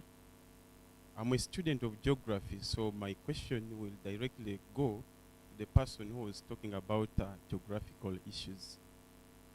We have seen a lot of scenarios with the government of Uganda. I'm still young, but I'm a bit disgusted with it. It has a lot of theoretical things which are very good, but in practical, it is really, really a hypocrite to itself.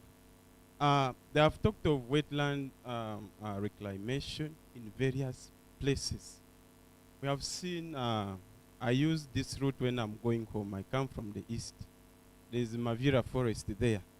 Whenever Mabira, I just feel like this Uganda is just joking.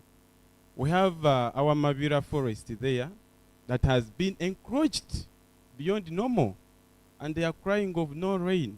Initially, they used to tell us that central Uganda is a tropical region, equatorial region, but I don't believe we did. Because right now we can also face the lack of rain for almost 6 months. We are almost like people who are in Moroto. So the government of Uganda, much as you have placed several policies, but let's eliminate a bit of corruption, because we have seen rich people trying to encroach. They are clearing our forests, planting other issues. But for a poor in Busoga, somebody talked of Busoga. I don't know whether it was just a coincidence. I hadn't to talk about it. Busoga, we have seen Chibimba, people planting rice. Yes. A poor man, when he's planting rice there, they will chase him like a dog, which has stolen meat on Christmas. But for a rich, they will talk, and you see after. Wind forest was a bit encroached. All right, thank you very much. That point is noted, and of course, thank you very much. Mr. Wandera is not happy, and I'm sure Dr. Waiswa, you can respond to that. Before you do, the aspect of burial, I think different communities across the world have a way they do their thing. The Hindu, as we see in some of the cemeteries here, cremate their dead and they completely burn them. There are other people that secure the ash and then be able to transport it.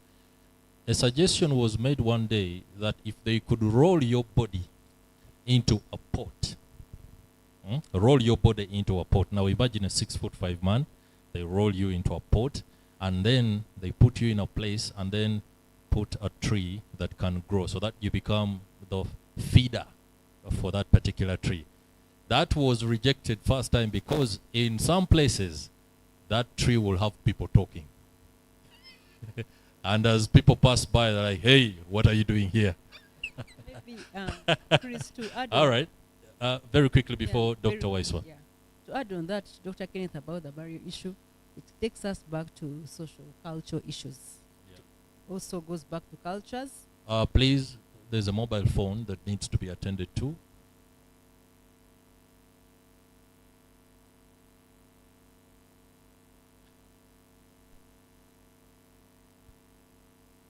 Wow, thank you. So I think it gets back to social cultural issues, people's cultures.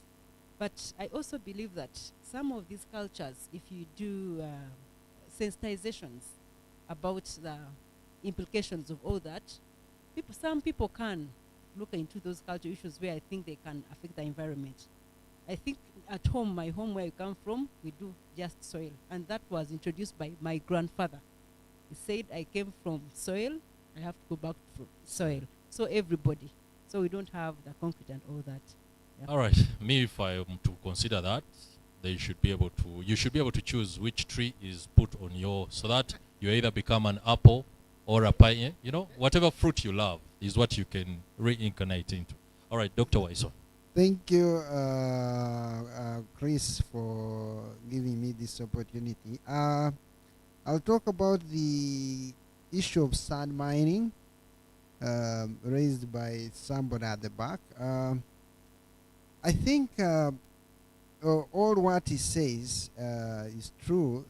All the sand mining, a lot of work has been done, especially in Rwera. NEMA, I've worked with NEMA.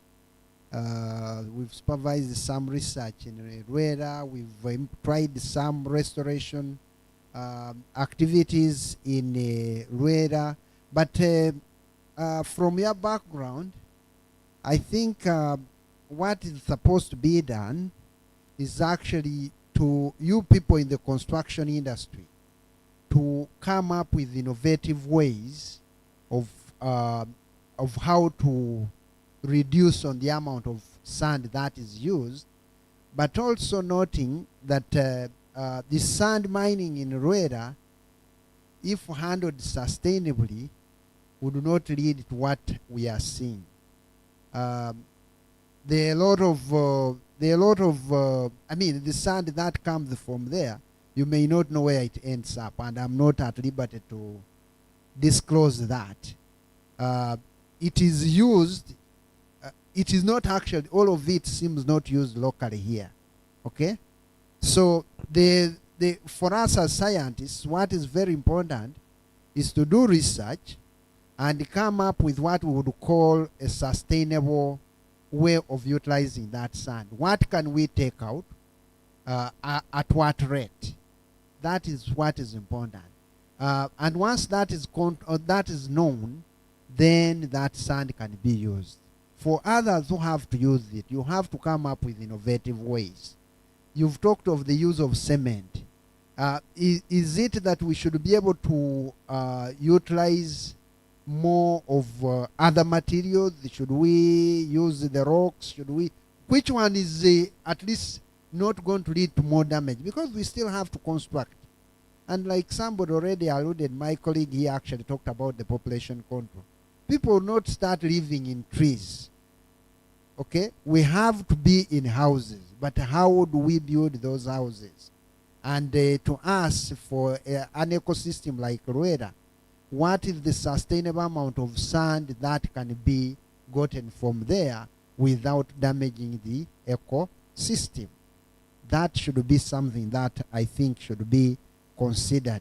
Otherwise, as of now, the issue is the unsustainable harvesting. People were going there with spades, hose and spades, and they would get the sand. Now you find a dredger running 24 hours, taking out sand from that ecosystem. What do you expect?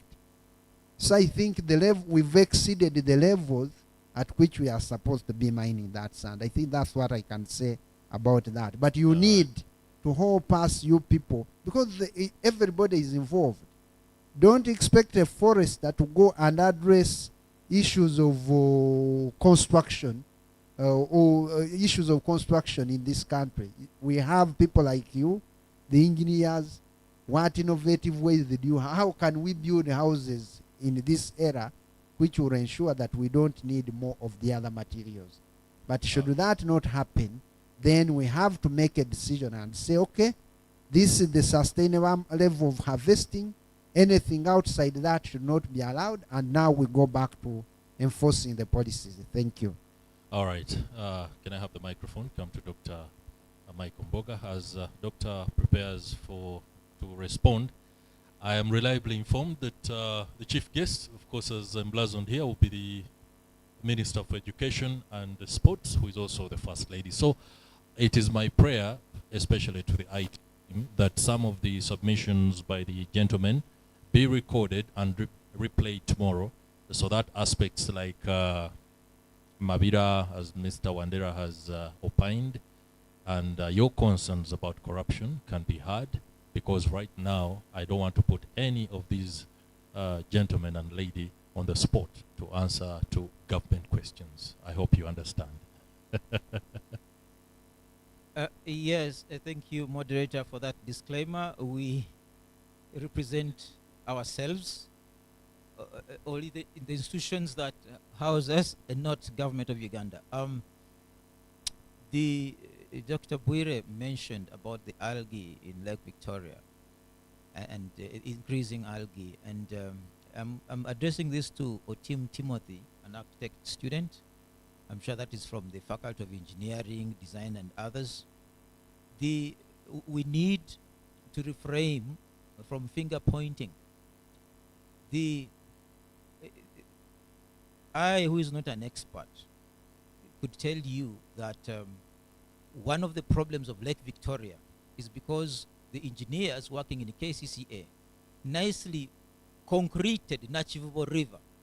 So when it rains, all of the sewage is delivered directly into the lake. A river is usually having soil and sand and silt that filters. But all the way from Sapolo Kagwa Road, going through Nachivabo, all the way to Bugolobi, Nachivabo channel is concrete. Now when you have concrete delivering sewage and silt directly into the lake, what is going to happen is National Water now spends more money to treat water. In fact, because the billions they are spending per day, they actually reduced that and put in another pipe in Katosi. So most of the water comes from the Katosi side because it is less polluted. Now, the other issue is palm oil growing within Lake Victoria, which results into fertilizer leakage into the lake and eutrophication. Once you have more fertilizer into the water, the algae will grow. So algae is actually a symptom of contamination, nitrogen going into the water. Now, so if the engineers had thought better in the redesign of Nachivo channel, make it more winding, perhaps, such that it takes longer. Otherwise, when it rains in Kampala, the water reaches the lake within a few hours. The other one again, where we need to share the blame, is Katonga River. Those of you who have used that road know that when the rainfall is more than normal, there'll be water floating on the road. We've known this. Every year, the engineers of UNRA repair that bridge around Christmas. They repair, but repair it to an extent that it will be repaired again the following year. And so we can talk about the sand, but the engineers know that they are going to repair this bridge every year. Can they do it such that it's only repaired once in 50 years? Thank you very much. Tells us a lot about the incidents of infrastructure breakdowns in this country. Perhaps it is something that may be deliberate. I cannot verify that. All right, Dr. Godfrey Bwire, give us your last submission and respond to any of the issues that may have been raised by the questions that came from the audience. Thank you, moderator. I would like to thank my colleagues who have participated in this. I would like to say that the questions they have asked actually are very important for this. And the Dean raised very important issue regarding when he visited the Netherlands, and there was a museum where they could see a lot of things. I think even that one here, it can be done. And the leaders are going to be institutions like Kyambogo and this team. Actually, the good thing is that for this meeting, the First Lady is coming. It would be good for whatever we have discussed here to be shared with her as action points and which were recommendations. Actually, First Lady has a lot of things. I'm not talking on her behalf, but I know that when you prepare very well, since she's coming, you can ask her to leave here one important thing, and that one can be that one. You can say you have already identified land, and you have already a seed, and now you want her to help that seed to grow. And I think you as Kyambogo, you can lead Uganda in doing that. For myself, I'm a medical doctor, but of recent, about 10 years ago, I started doing research. And I discovered that using this type of fora, you must make sure that you transform research into action.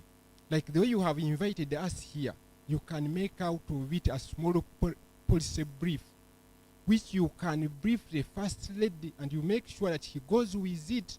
And at the end, like we should make sure that what do we want to get from the First Lady when she comes? That one should be our target. What do we want to get from her? And then the one who will talk on our behalf, that is what she will say. We may not talk a lot, but that is what she will say, that we have this one, we are honored to have you here, but we have this. If we can have this seed of ours to grow, that will be okay. And even the following year, we target again to get something different again. I wanted also to comment on graves from the heresy sector, and we have been involved in battle center of Ebola and what. But I think, like the way I said, environmental conservation is for us all. In this forum, I request, like next time again, let us invite KCC. Let us invite cultural people who are in line with culture.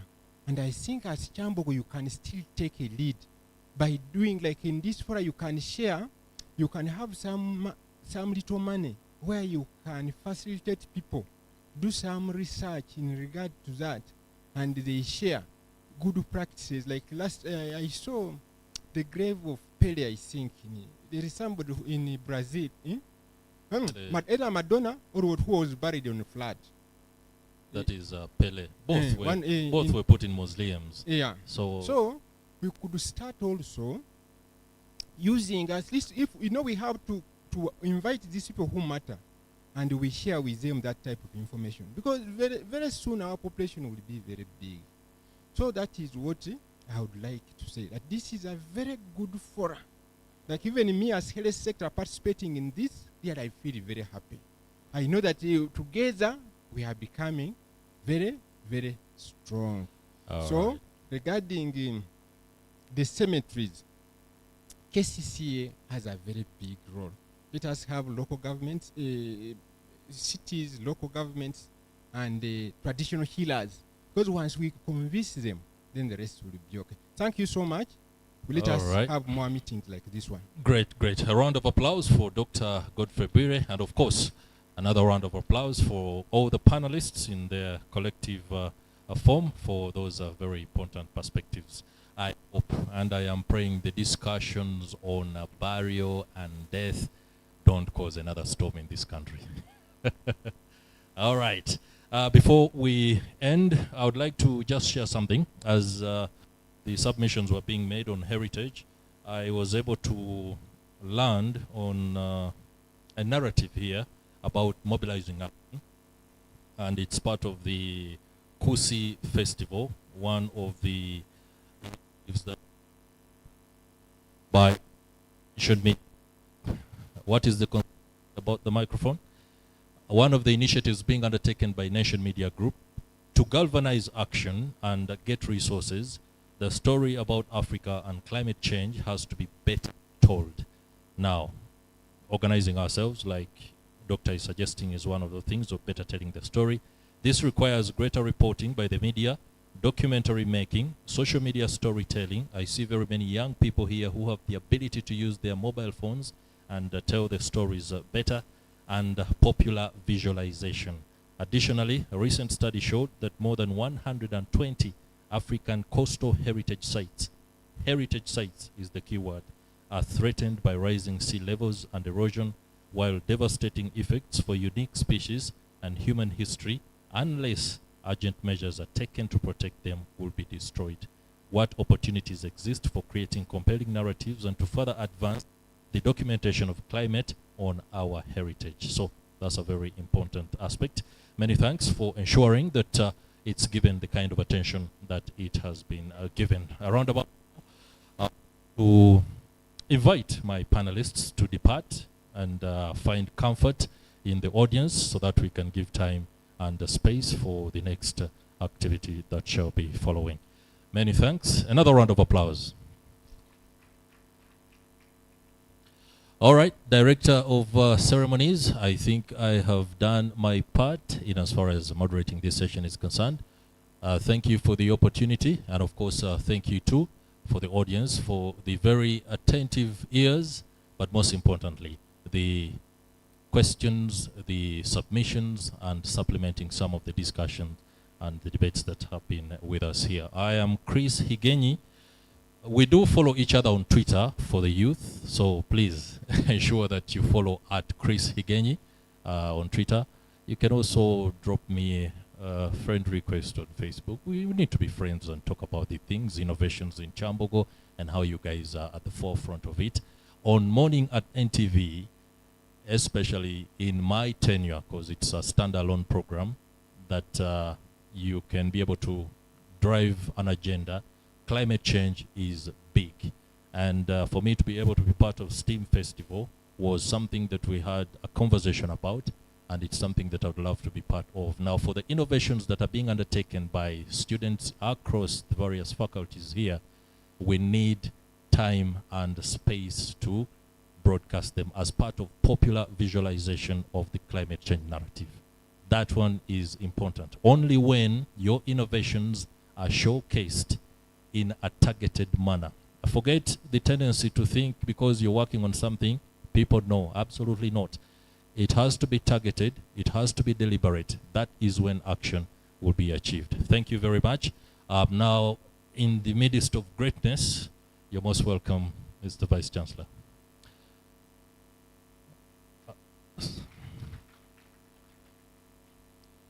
All right, it is now upon you. I do not have I can't fit in the shoes to invite the Vice Chancellor. Thank you very much, Chris. When I was in high school, one of my teachers was called Charles Kigenyi. So that's why I baptized you Charles.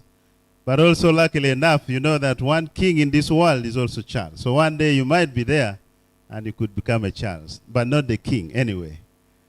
Thank you so much for the session. Please give them a round of applause. They have done quite a wonderful thing for quite a few seconds. We can always calculate the seconds in a week. Now, if they have taken about 1 hour and a half, then those are very few seconds. The mathematicians here can do the rest of the computations completely. We are now going to, we shall improve on the program a little bit. And I want to know where this science circus man is. Raise your hand, science circus. Where are you? Where are you, the science circus scientist? Thank you so much for that show, and we would like to get into the next level as our Dean welcomes the VC and updates him on what is going on. We shall be getting on to the next level. And the talk show, the short talk fellows, where are you? They have only one. So we shall do the talks tomorrow. Now that I see only one or two. Oh, okay. We shall see. Now, where is the circus?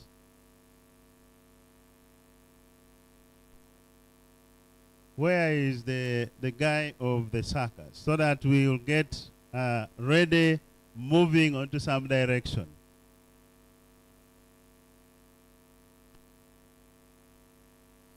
Thank you, Dean. Otherwise, as the presentation was winding up, we did witness the arrival of our Vice Chancellor.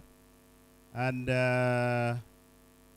from a very busy schedule, I think he has not even walked back to his office from a meeting. So he simply walked straight here. So don't, the good part is that he's a biological scientist. He's a veterinarian by training. So as a biological scientist, I'm sure he's aware, and he can always offset the forces of biology at this time in some of our compartments. So I'm sure that even when he has moved on from some serious engagement, without, I'm sure they could have taken some bottle of water. And here, of course, I'm sure that we have enough water. And the scientists say water is life. We have been, for the moment, we had some very good tea, Mr. Vice Chancellor, with serious escorts in a very big room the other side. So I'm sure that these members' biological functionalities are still okay. They can actually listen and watch in the next few minutes, because after here we expected that there is one scientist and an alumnus of this university who is going to demonstrate to us something very quickly, and thereafter we shall invite the dean to formally invite you, Professor, to talk to the gathering for day 2. Yesterday was pre-season, so today is day 1. And we will be getting on to day 2 tomorrow and day 3 on Friday. Even though we started day 0 yesterday, which was a pre-season in that case.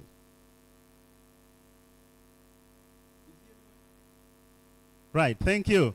So we are lucky that the scientist is still in a circus somewhere. So by the time he comes to show us the suckers, maybe he will have rehearsed. He has so many sections to show us between today, tomorrow, and Friday. So we are hoping that he's involved in some other suckers somewhere. So we shall witness yet another suckers come tomorrow. So I want to take this opportunity to invite our Dean, who is also the overall chairperson of the STEAM Festival 2023, or STEAM Festival 2nd edition, who will then take this opportunity to invite the Vice Chancellor to give us a talk. Professor Mugampoza.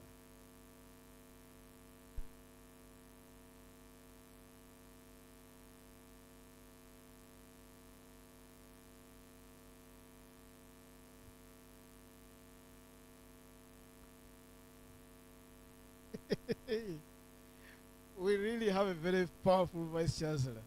So you clap for the Vice Chancellor and I will tell you why.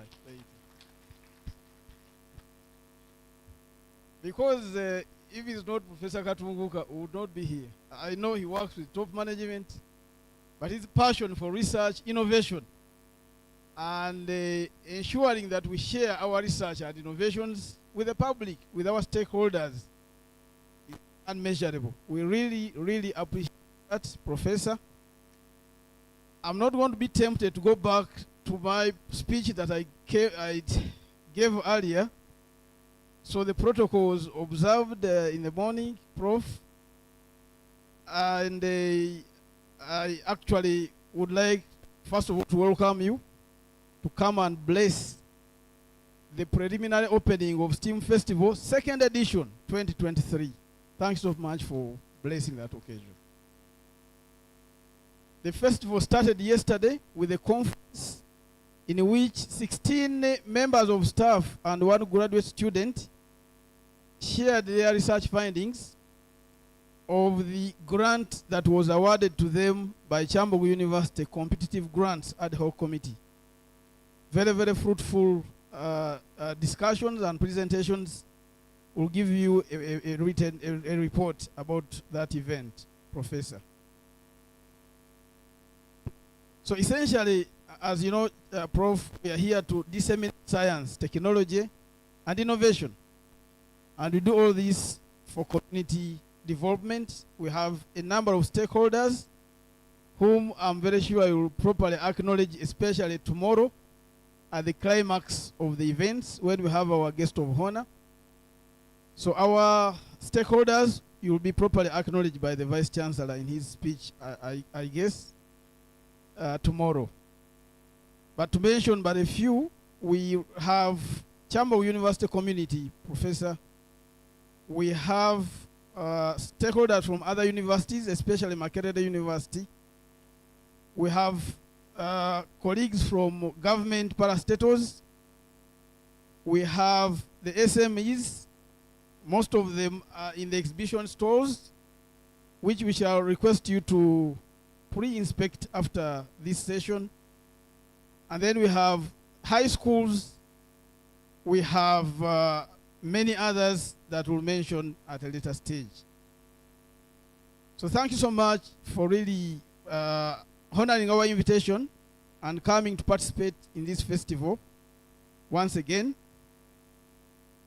For now, I just want to take the honor and opportunity to invite the Vice Chancellor of Kyambogo University, Professor Eric Katunguka Rwachishaya, to come and give his remarks. Do you want me to lose the salary? To give his remarks and preliminarily open the 2nd edition of STEAM Festival 2023. You're welcome, Professor.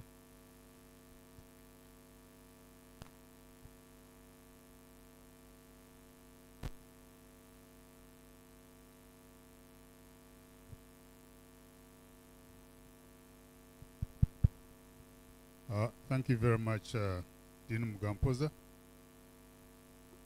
and all participants in your respective capacities. I recognize the members of staff, the students, the stakeholders, and everybody was participated in making this second edition of STEAM Festival a reality. Must recognize the efforts of the Dean and also the efforts of Savannah, who has been at the forefront of this.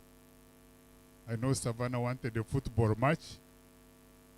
She wanted a football match to be one of the activities, but it was not possible. And I hope next year when we have enough time and more money, we shall have the football match.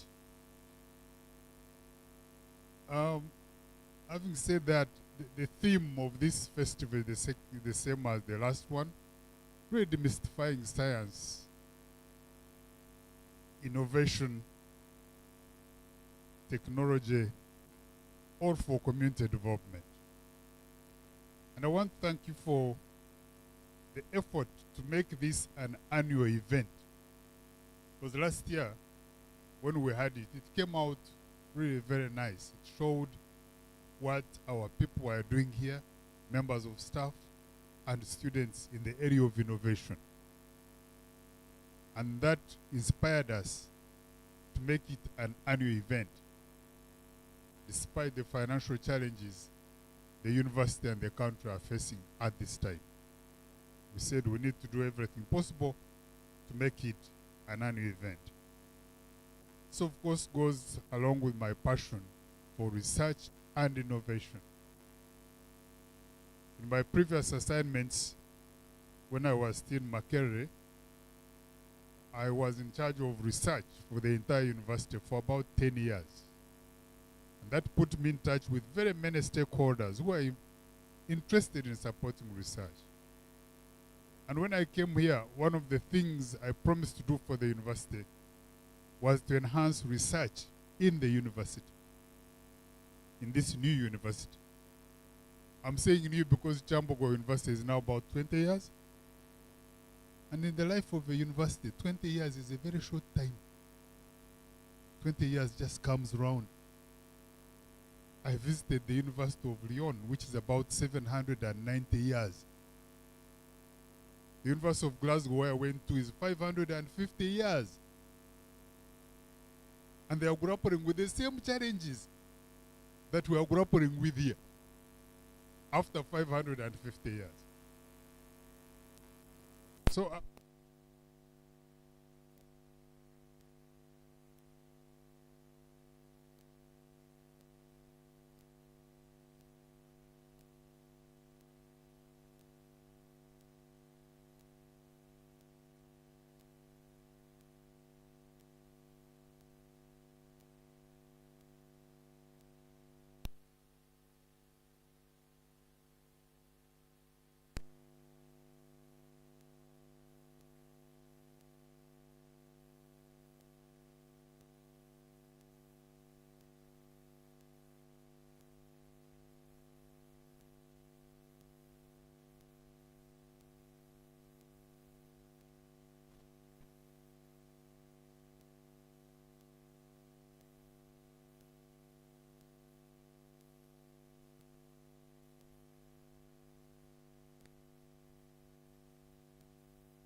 unless you know what you want to do, how you want to do it, and who the beneficiaries of your findings are going to be.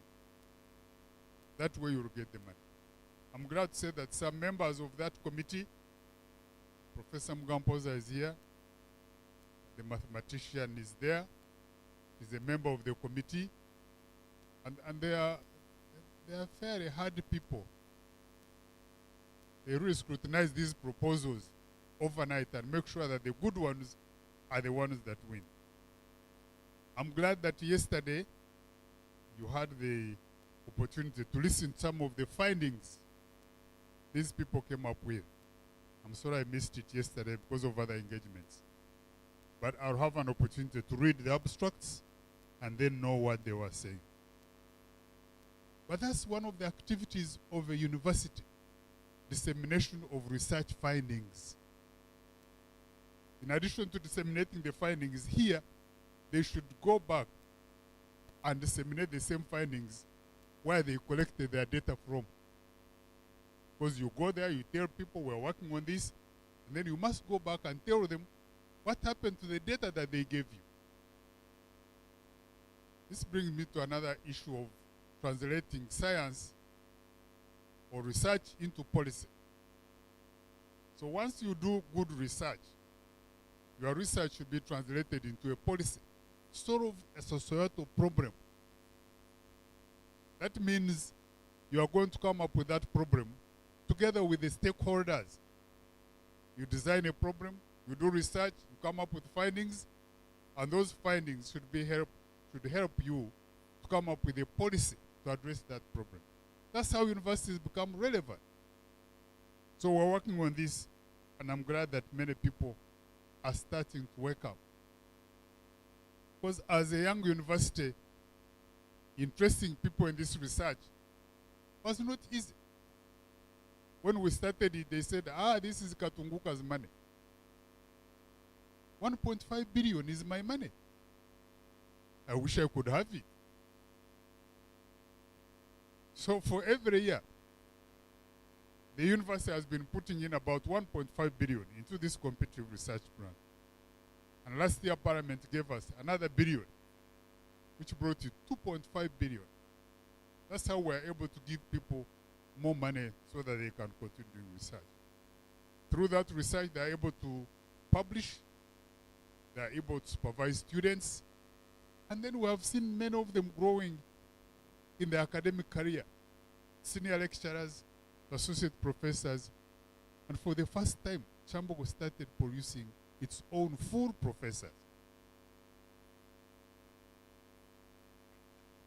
In addition to having new programs, including PhDs, and we started graduating PhD students about 3 years ago. Those are all positive developments. So I don't want to take up a lot of your time because I'll have an opportunity to say more tomorrow. But I want to thank you very much, each one of you, for the role you have played in making sure that STEAM edition of 2023 is realized. As I've said before, I want to thank the Dean and the team of science and for including other disciplines in this STEAM thing, so that it is not your own thing and you are holding on to it, STEAM, STEAM, STEAM. I remember Savannah singing STEAM, STEAM, STEAM on TV and said, this lady is so passionate about this STEAM. So when she included in other people like history, no, history wants to be considered as a science. Somebody was saying, why don't you call it Bachelor of Science in History? Didn't it become science? But when we went on to talk to the Dean of Arts and Humanities, who is an expert in archaeology, we came to learn that archaeology is actually science. Because we are dealing with these things that used to happen under the surface of the earth, then aging them, telling how old they were. From those things you collect, you tell about the lifestyle of those people who were there. And with this is good science. So we included them in this. Not to say that we are saying Bachelor of Science in History is science, no. But we are convinced about archaeology. So broadening it up was good, to bring in more people to share ideas. So with that, I want to thank you very much. And I want to, am I opening it now?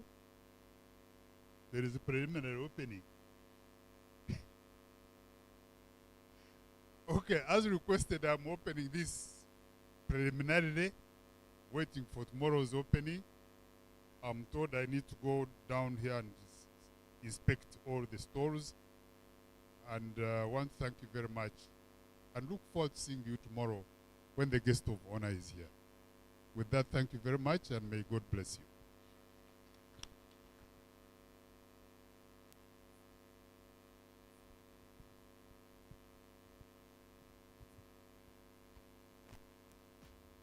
STEAM, STEAM, STEAM, STEAM, STEAM. Oh, yes. Kyambogo's Festival. STEAM, STEAM, STEAM, STEAM, STEAM. Science, technology, engineering. Thank you so much. Kyambogo's Festival. We have reached to the end of the first session. And we are beginning the next session. And Prof, we see our next session begins with lunch, and then we shall join you in the inspection of the stalls. So now we break off for lunch, and trust me, if you had kept your appetite sharp, it should be sharper now, because the items which are there, if the teeth are not strong enough, hello, get some charcoal and brush. You need to interact carefully with whatever you're going to have. So I want to thank you so much for this first half of the day. And after lunch, we shall not come back into this room. We shall be walking around the stalls so we see what exactly will be happening tomorrow.